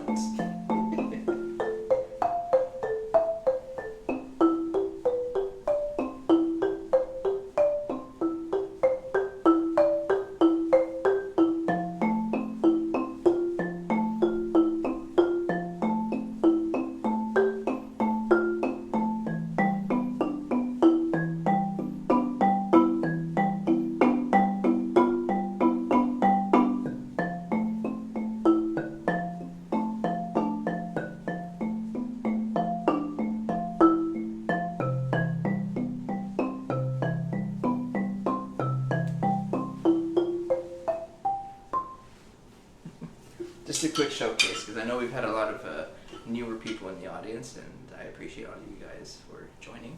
And yes, I'm a little drunk. I had a dress to impress also, but...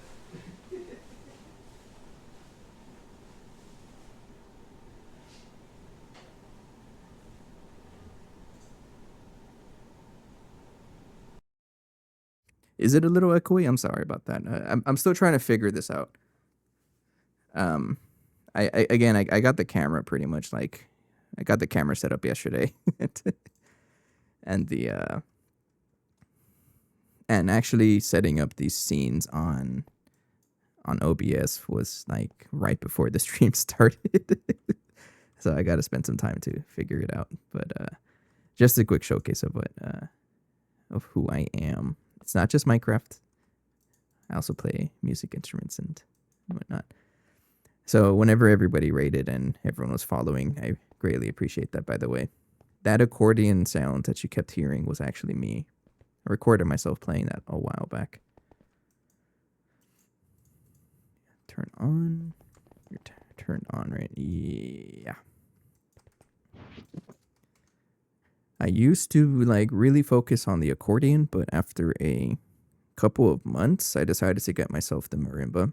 It's a pretty big investment, and I'm really glad I did. It's definitely my most favorite instrument of all time. Wait. Obligatory. Nice. But ever since I graduated high school, which was like almost 10 years ago, yeah, I'm a little old, I haven't really been able to play on one. But I decided to eat the cost and get my own, and I'm so glad that I did.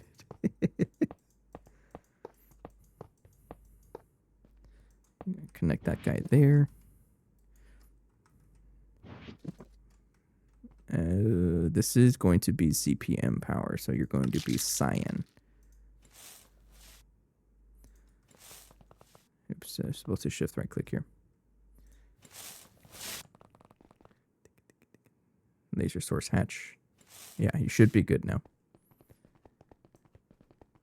You can hear you fine, little echoey, but it's not bad. What's the timestamp? 3 hours. All right, I'll double check the recording, see what I can do to fix it. Appreciate the feedback. Okay, so this guy has power. I'm going to give this a 4 amp UV energy hatch. I don't remember if I actually made the thing. I'm looking for a 64 amp dynamo hatch right here. Go ahead and craft one. These actually don't take too long to craft. But this guy is going to be what powers our mega apiary and a bunch of other machines if I need them. And I definitely will be adding more machines over here. I can probably cram a couple of them, but that's what this guy will be powering. So I think I want to start making bigger flux electrum cables. Because these are usually cheaper than the UV ones we have. Well, and never mind, I can't support 64 amps. So I guess superconductor it is. Let's make a... Is that too expensive? Just craft it.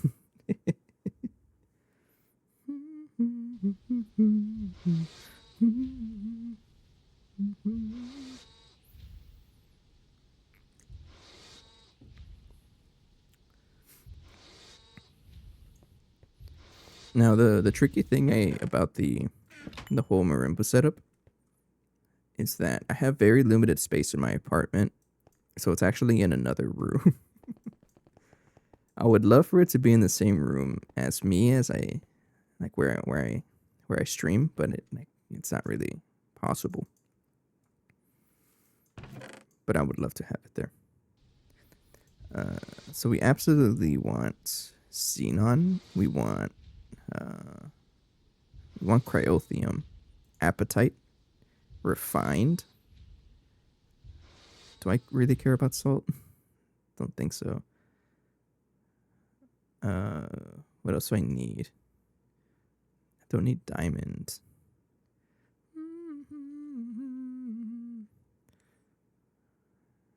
I don't really know because it's been a while since I've used any of this. Probably indium. Yeah.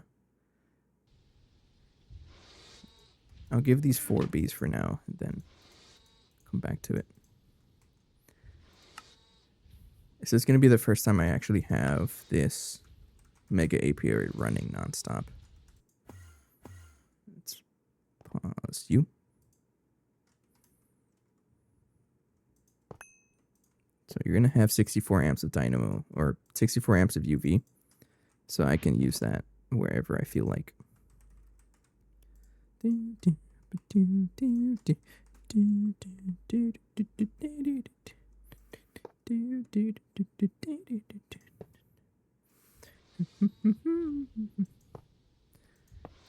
I'm also really glad that I was able to set up the instruments with the camera, because it's also going to help me get over my stage fright. And I guess I should say being actually streaming really has helped with the stage fright and things like that. So another fun fact is that I will be joining, or hopefully joining, a community band soon.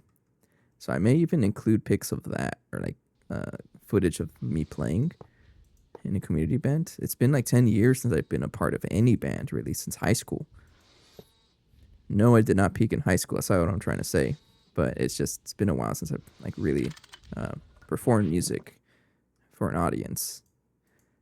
And it's just something that I really want to get back into. And I guess I got to say that I really have like streaming to a lot of credit to streaming, because it's fun. I really enjoy it. Being able to share really is what I'm thinking about. Okay, so before I can turn this guy on, you should be able to.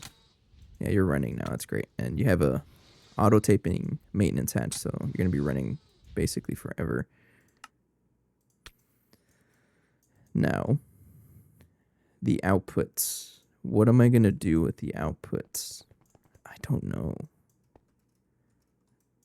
So I can have them stored somewhere. I gotta think about it here. Hang on.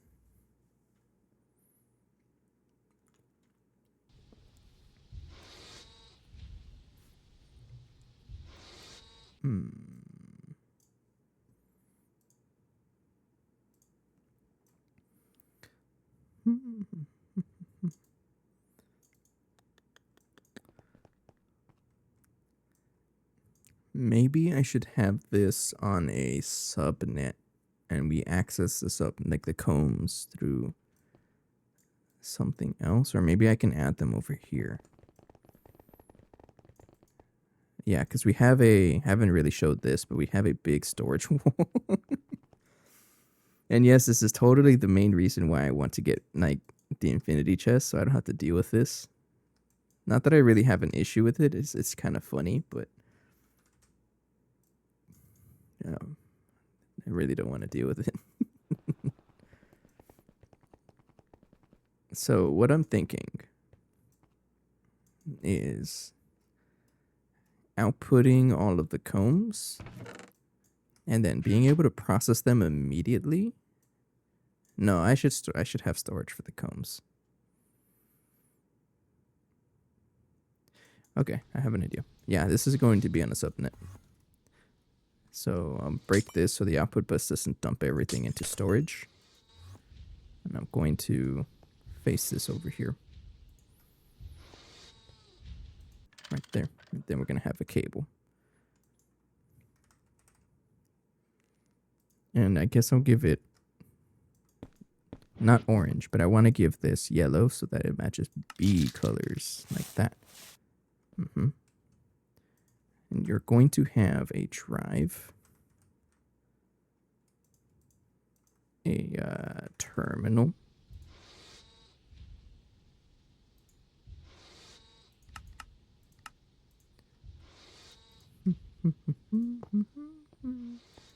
yes, have a, and then a terminal goes right there. Sir, you're slow to craft. Hurry up. It is absolutely Dream Theater. Hell yeah. You're cool. You're one of the cool ones. Dream Theater is absolutely my favorite band of all time. This is Midnight Messiah. It's from their recent album they released in February. I actually saw them live on when was it? March. I saw them live on March. They played pretty good. Nice. Metropolis Part 2. It's got some really good music. I've been to 2 of their concerts. A couple many years ago, actually, like 5 years ago or something. I saw them uh, play for their Distance Over Time album, a couple albums before this one, and I think it was also like their 20th anniversary of Metropolis Part 2, and they played the entire thing live. It was so good. Loved it.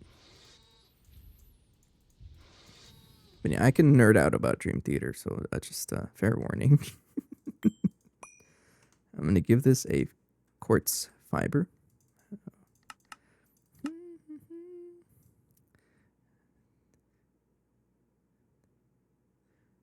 What the heck? They played it with Queensryche. I have a couple of Queensryche songs in the playlist also.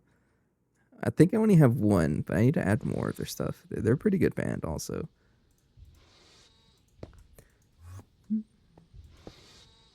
Out of control. Over and over and over it goes. Midnight Messiah.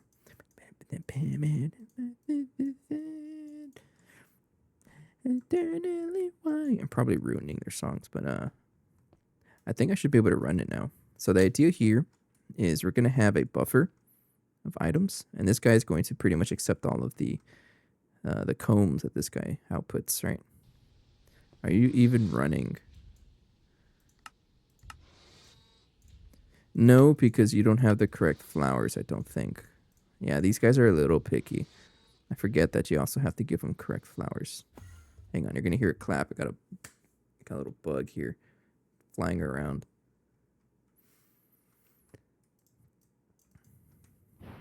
So I'd like to credit Dream Theater with having like the longest single song or single track on Spotify, and it is the 6 Degrees of Inner Turbulence. I think it's like 42 minutes long. I don't know of any other artist that has like a track on Spotify that's that long. No, they have a 42-minute long track. I call it track, but like it's like 6 Degrees of Inner Turbulence. Track 2 is like 8 different songs crammed together, something like that. What was I doing? Be Eliza, right? Yeah. We gotta check what kind of flowers this guy wants. This guy wants regular flowers. This guy wants regular flowers. Regular flowers. Do y'all just want regular flowers? I guess so. So why you're not working?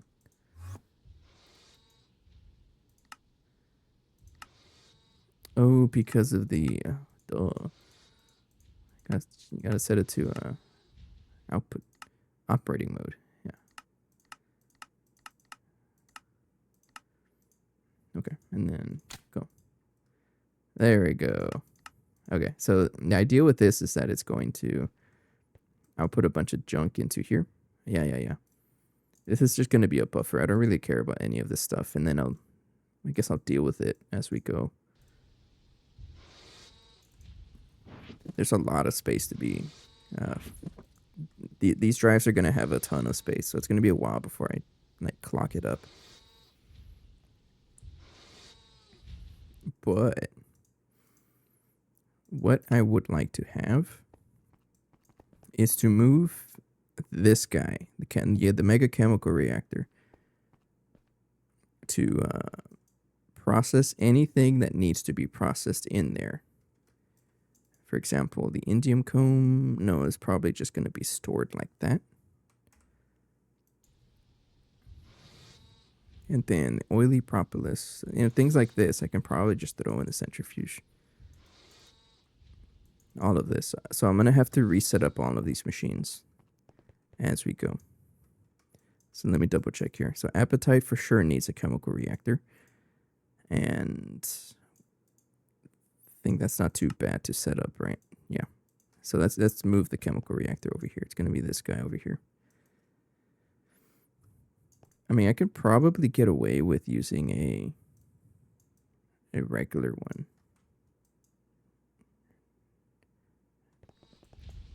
Nah, let's just set up the mega. I'm gonna need it eventually, and I already have it. I might as well.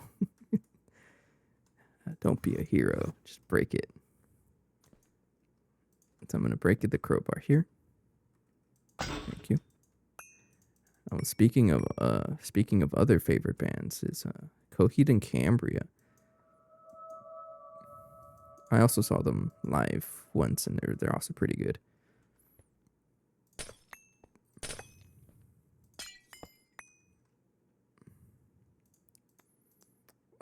How the heck am I gonna deal with stuff like that here? Hang on, get you go. I can't do anything about it. I'll just keep it with me. All right, so I'm gonna rip apart this mega reactor.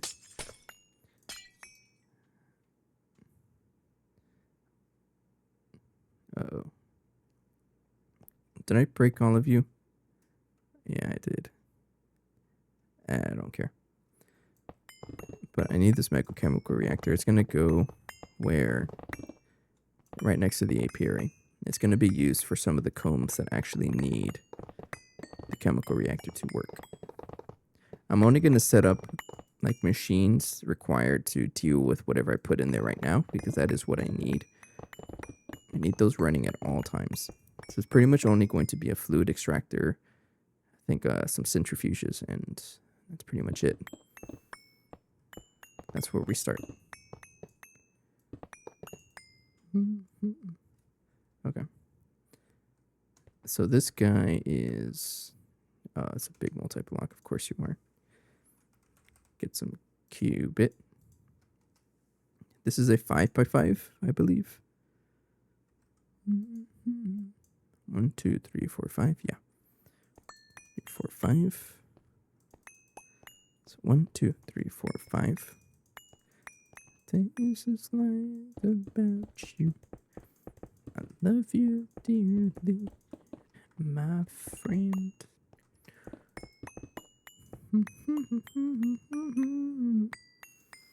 So what this guy is going to look like is 4, 5, 6, 7, 8, 9. And then the center. I guess I can do this, right? Yeah. So 1, 2, 3, 4, 5, 6, 7, 8, and then 9. Purple. Unfortunately, I do not have purple. I only have red, blue, and yellow. But if it's okay, I can just add blue and red because that makes purple. I can do that for you, right? So I'll go ahead and do that. 1 second. Let me just actually prepare for it. I won't be able to look at the chat because again, it is in the other room. Red and blue, please. I got you. We're actually running out of colorful rubber bands. I'm gonna have to set up something to get some more soon, but let me take care of this.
Easy. Drop it from as high as you can to see if you can catch it. Nuh-uh. I've been growing this rubber band for like 4 years, and I'm so scared it's gonna explode.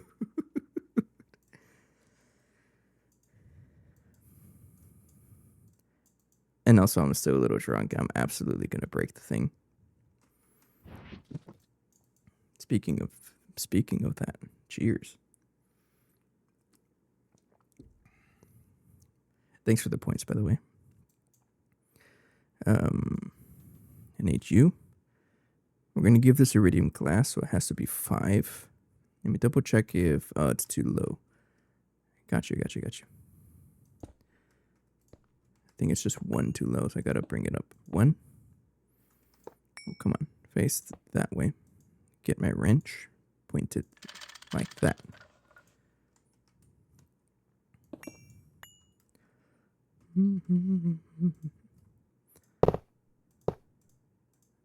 There we go. I did build it correctly, right? Oh no.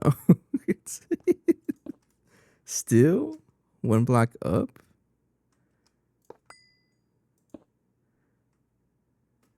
It's gotta be right there then. I like it to be flush with the, well, I don't know if flush with the floor is the correct way to say it, but I like it to be like the bottom of it is like 1 block above the floor. That way it's a little easier for me to actually deal with the IO. I think IO is the right word to say it. So this has to be 1 block higher. I think I've seen a lot of other people build their multi-blocks to the point where it's like way down, so you only can see the top part of it. I'm a little backwards. I like to see the entire thing. So yeah, the things like the neutron activators are going to be sky high because I think it's just funny. How about now? Yeah, like this. This is good. Okay, thank you. I think I should be able to put everything on the bottom, but we have the chemical reactor here for some of the things that it produces.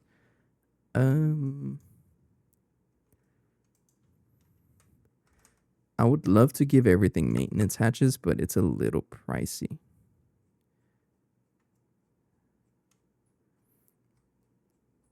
I wouldn't say twin towers. It's actually a third one, but the third one is over here, but it's a little small. I haven't upgraded it yet, but I am actually running out of Naquadah. And how I have it set up right now is level maintaining. I can't even spell correctly.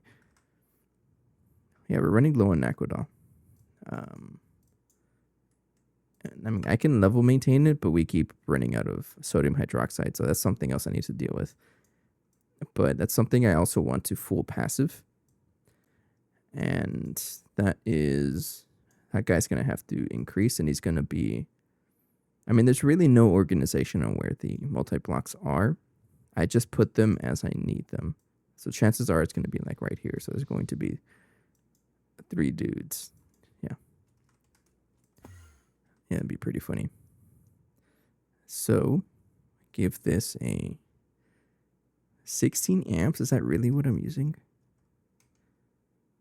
I guess so. I won't complain if that's what I was using before. That's what I'm going to use now. Oh no, I figured.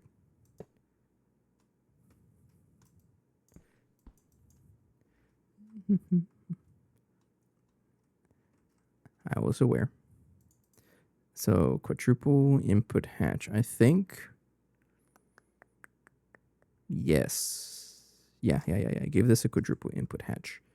Oh, right here. Yeah, I like to have the inputs on the left and the outputs on the right. Advanced stocking input bus. I'm gonna give you a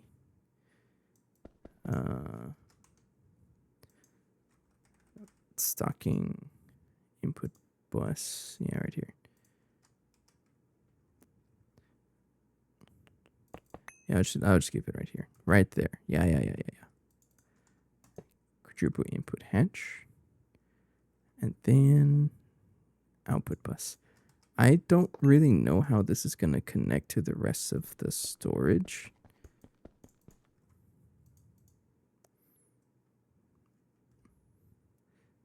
No idea. You got to spot something shiny at your feet. You know the amount of times I picked up gold and eggs and gold nuggets and I just keep putting them in my backpack. All right, it's late and tired. I got IT&T flowing in, so I'm going to crash out and leave it running overnight. Hell yeah. I love to leave like sessions like that where I have something running overnight. Take care, Mr. Nibbles. I appreciate it. I love your name, by the way. It's such a cool name. I think we need more of these superconductors. Thanks for joining the raid, by the way. So I'm going to be pushing this guy over here. And then you're going to take 16 amps of CPM. So I need a transformer to be able to do that. This one should work.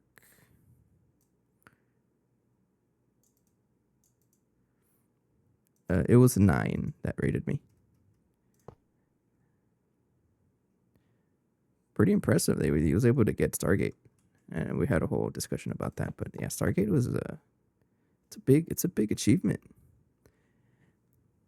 And I don't know if I was able to say how appreciative I am for a Stargate player to raid me. I really appreciate that. But like a big part of that is like me actually needing to like push. I got progress to make. I got goals to achieve. We're gonna get there. Absolutely gonna get there. It takes time, and that's okay. I got lots of time. 9 is pretty great. I know I definitely followed a lot of his videos on the universal automation, and it's pretty much what I use for these 3 machines over here. It's a processing array, or processing assembler, sorry, mega chemical reactor and mixer. Also, this little thing to set up the drives with the circuits. So I appreciate things like that. How many channels do I have? It's not something I ever actually. I can just check here. 11. All right, we got space. I need some cables.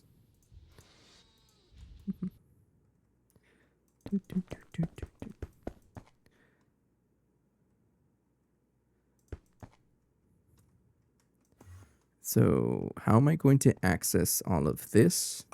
It'll be through storage bus and interface.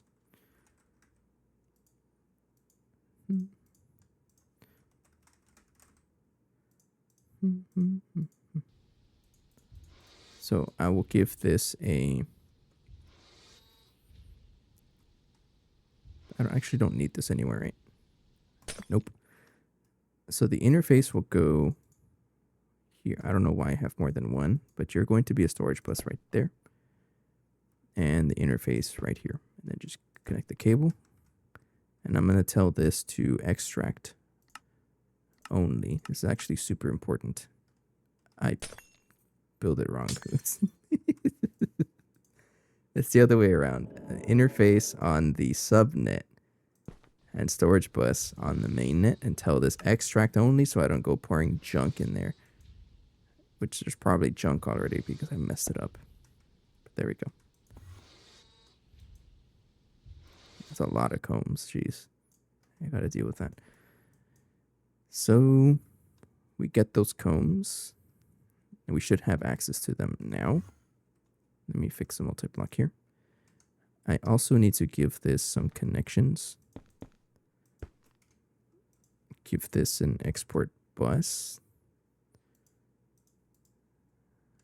Do I have a hypercard on me?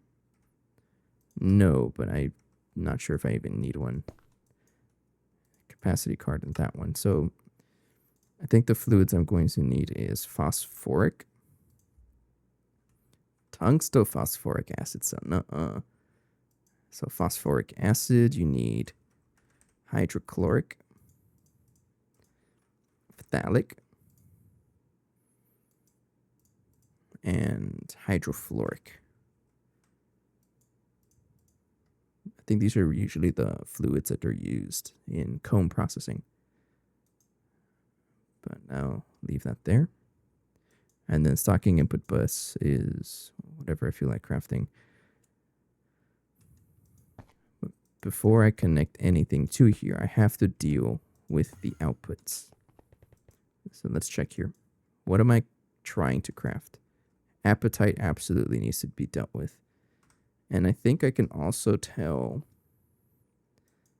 this guy over here.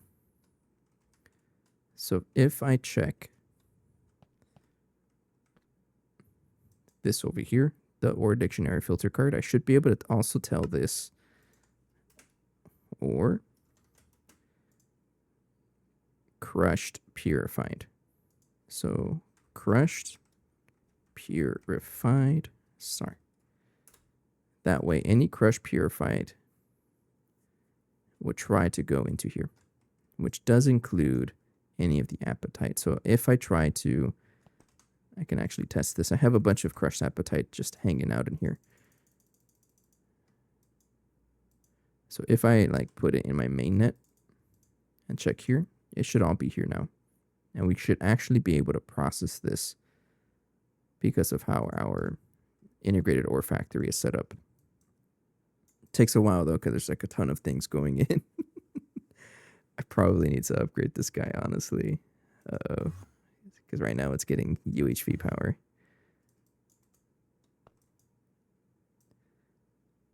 Okay, it got 8. So I check here. If we don't see any purified stuff, that means it worked. So I should be able to do this now.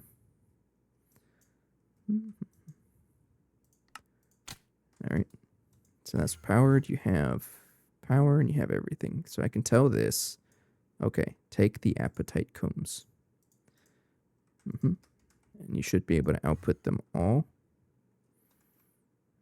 And look at that, it just worked instantly. Love to see it. It should have dumped everything into here. Yeah. All 1,600 of them.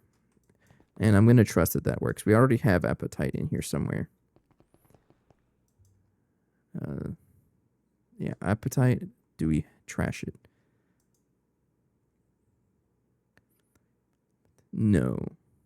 I probably want to trash it, but you know what? I'm not going to worry about it. We consume so much appetite already. Have you had any mistakes on stream today? Absolutely. There's always a mistake. But you might have to be a little more specific on that.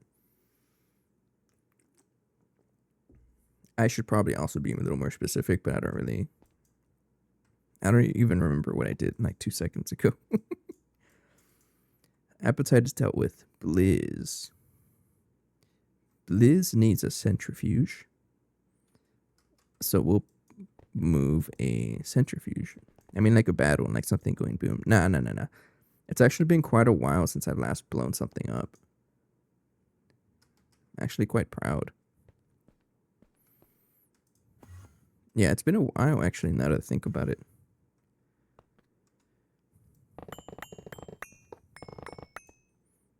Okay. I'm just going to use the centrifuge over here and give it a CPM energy hatch. That's usually what I like to do. I just give everything a CPM energy hatch. But no, I haven't really blown up stuff in a while.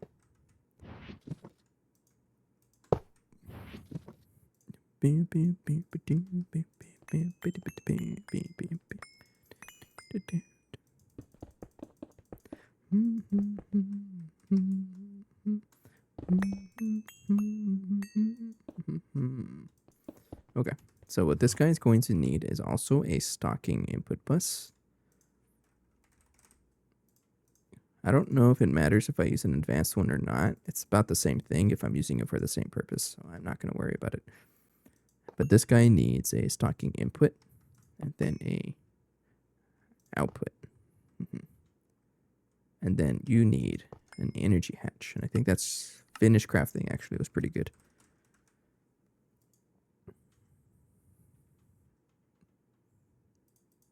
It was in my hand. All right. So moving that over here. And then connect everything. And then cables. I don't know how much power I have. 64 amps. I got enough power. It's fine. Let's get a transformer here.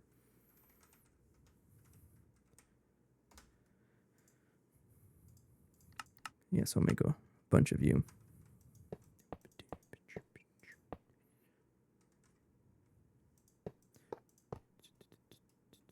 Right there. That should be everything. And then we paint. So whenever I do my... You got me thinking about it. Whenever I do like a be right back screen, for example, this one, it'll play some random shorts that I've recorded like throughout my adventures. One of the shorts in here is actually me blowing up machines because I was drunk. That was a fun day, honestly, but it was like I was way worse than how I am right now. It was a good time. We had some good times on this before. Yeah, but this is way back. And I've been thinking about like making an iceberg. Because icebergs are pretty funny, or at least I think they're pretty funny. And a little bit of like a history lesson, right? On that day, you have to show us the clip of that, please. It's on YouTube actually. Let me find it real quick. 1 second. I'm gonna have to dig through my YouTube here for 1 second.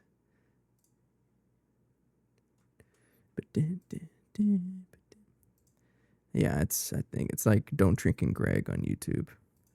67 shorts, really? It's been a while. When did I post this?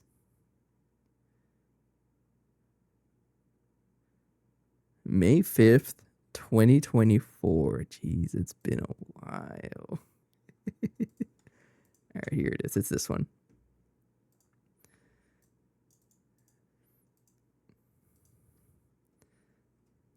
So you need a CPM energy hatch. Transform down to CPM.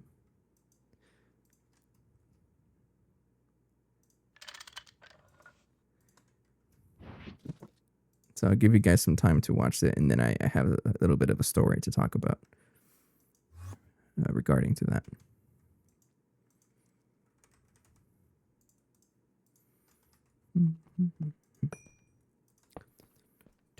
You also need a muffler, right? Yeah.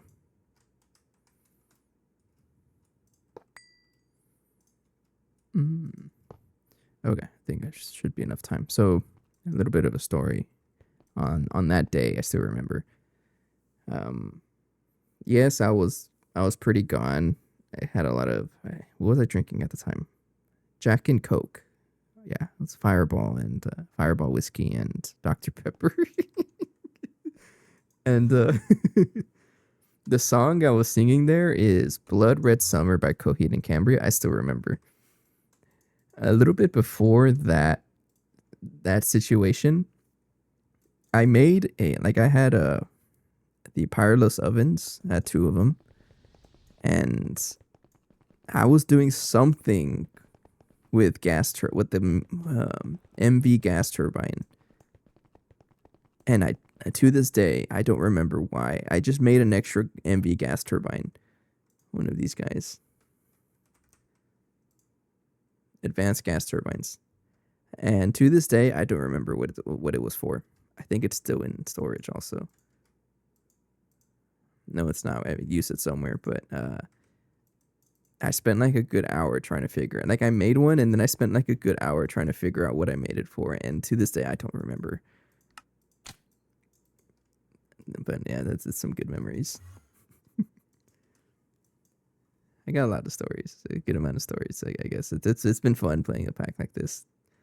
Okay, so the centrifuge is set up. Yeah. Yes. So all I'm going to pretty much do is just set up, process everything here. And so this centrifuge is going to make refractory wax in Blizz dust. At this point, this is all disconnected. I will be moving it over at some point, but as of right now, it is disconnected. So I need to have a spot for Blizz dust.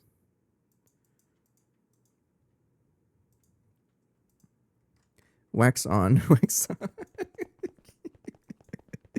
I already caught me off guard with that one.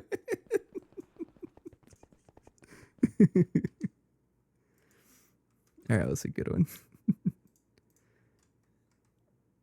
All right, this is what I do to add a new item to our collection, right?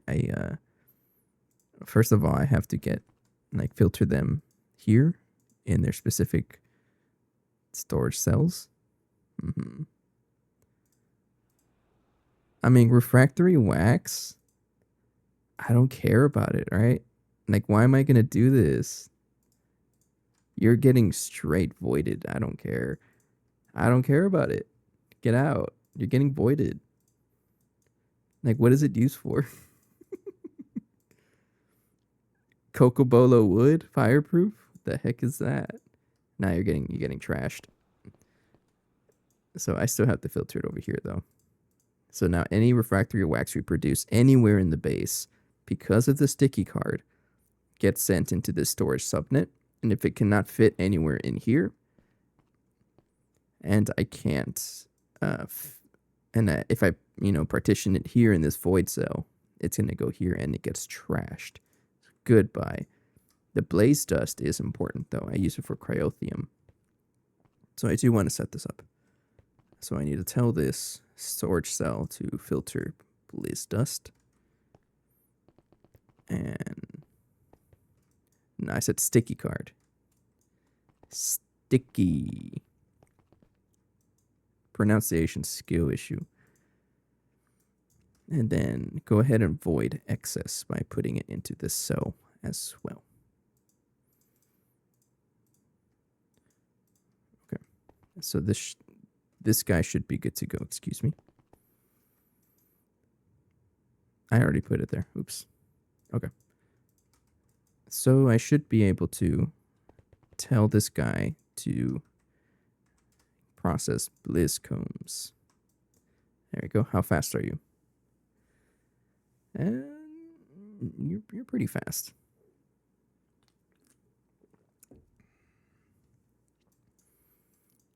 Okay. That's dealt with. And then we have cryotheum combs is also a centrifuge. Now we want to store the cryotheum dust.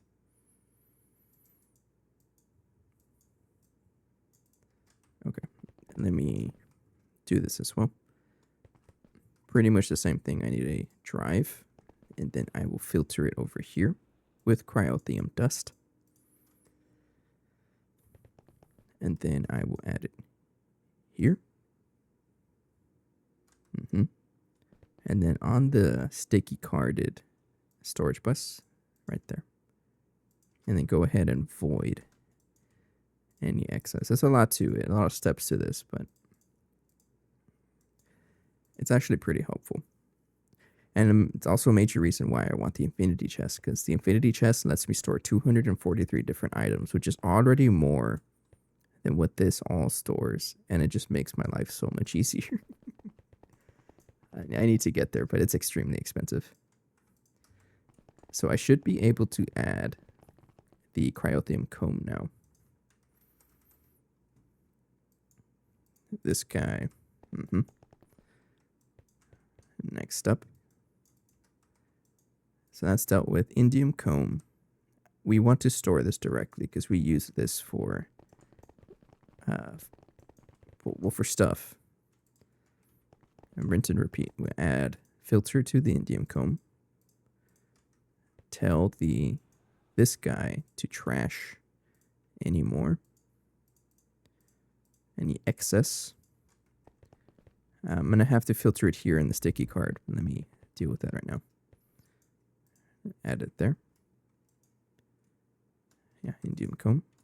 I can do this relatively simple. I just need a couple of cables. This works. I need a interface. And then a storage bus. A sticky card and capacity card.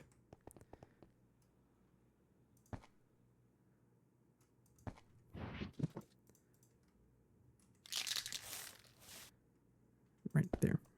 And there we go. And there think you are on an insert only. Right there. And give this indium comb and an interface. I think that should be it. I think that's all that we need for that.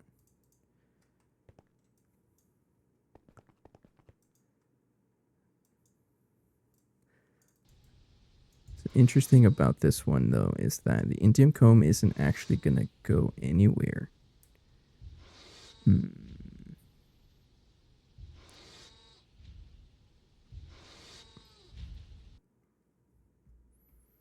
So I can probably have like an export bus going into the mainnet. Yeah, I think that's what I'll do. So interface. Then an export bus. I don't know if this is very efficient to do it this way, but I'm going to do it. I can have a dual interface actually.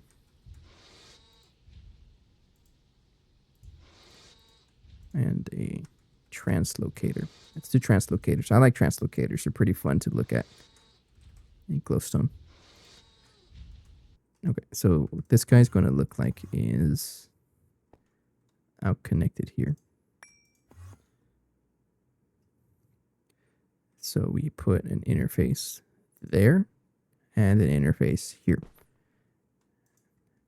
Now what this guy is going to do is indium combs and then translocate into our mainnet. Yeah. Have some glowstone. Start pumping an inappropriate amount of items. Hell yeah. So all of the indium should be out of our system. Yeah. And then we should see indium combs here. There it is. 2700. Yep. Okay, sweet. Okay, so that's dealt with. Next up is oil. The heck did I say? Oil. This is going to need a... Oh, just a centrifuge. Okay.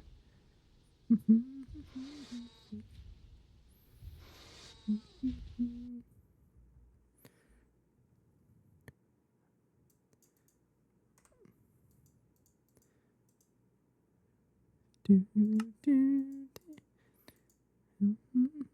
heck is the thermal generator? Never heard of that. Let's get... So I'm going to centrifuge this stuff, I think. And the fluid extract into honey. Yeah, let's set up the fluid extractor. This guy is going to go over here. I think you're also 5x5, right? 1, 2, 5. You're not going to have enough space. I'm going to have to expand it. So technically, you don't fit here. I mean, I can always expand here, which is actually not a bad idea.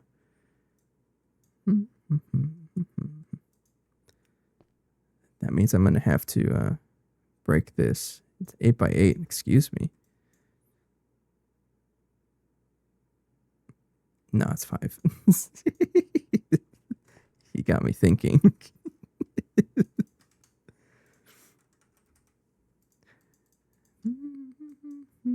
1, 2, 3, 4, 5. Right there. 1, 2, 3, 4, 5.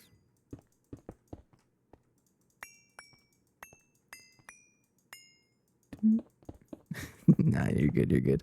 It's a prime time to be messing with me because I'm gonna make mistakes.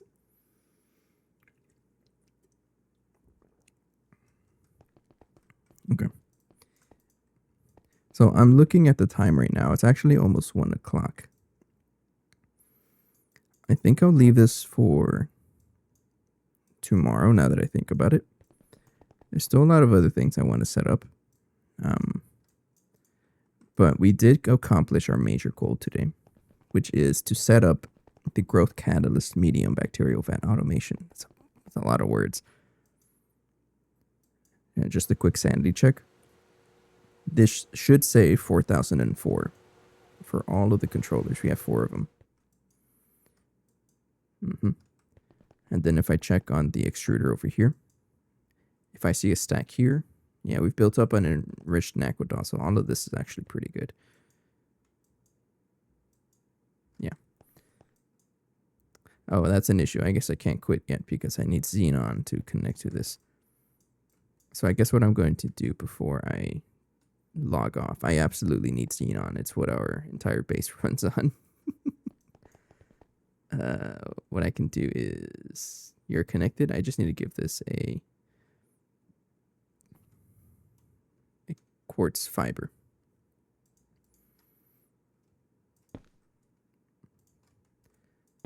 Like that, and that should be good. It's because our xenon is being stored over here. Where? Somewhere. Yeah, right here. Okay. So before I log off, it was important that I did this. So we have 67 million, 128 million or so in total. But I think this is a good time to leave the episode because, yeah, we'll leave this going and then I'll set up the fluid extractor for tomorrow. And then we'll continue where we left off. And then we'll also take a look at getting this raw biocatalyst medium. This is the final step. This is going to be extremely helpful for us. Because once we do this, then we can really continue into the pack. And I really mean continue, being able to craft tons of circuits. It's going to help us out so much. So what I'd like to do before I log off for the night is craft a ton of americium. Because I can never have enough of this stuff. At some point I will deal with it. But right now I just batch crafted ahead of time. Oh, you can't go in storage, right? No, there's too much data in here, so I'm not gonna... I'll leave you there, sure. Right there. And then another thing I should craft is, check is neutronium. We have 5,000, that's probably just fine. Speaking of that, streamer switch, turn off so our base doesn't shut down. And then see if I can craft, honestly, just a ton of ZPM circuits. Get this going. Is this the cheapest circuit I can craft? No, it's... I can still craft wet wares. What the heck, really? I guess so. But I want biowares. I don't know. Can I craft 1,000? Nope. 200? Yes. I just need to wait for hydroxide, which is fine. Craft 200 just to help me out for tomorrow, because this is really the most expensive. You're gonna do that. I hate when you do that.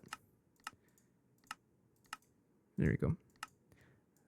So this is really like the circuit that we use the most, because it's also used to make higher tier circuits, but just having 200 is going to help us out a lot.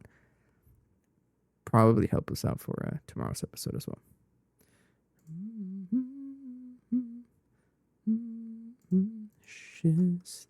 Yeah, but that seems like the plan for tomorrow. We continue with working on fully automating the raw biocatalyst medium, which does involve fixing our B line, our B processing stuff.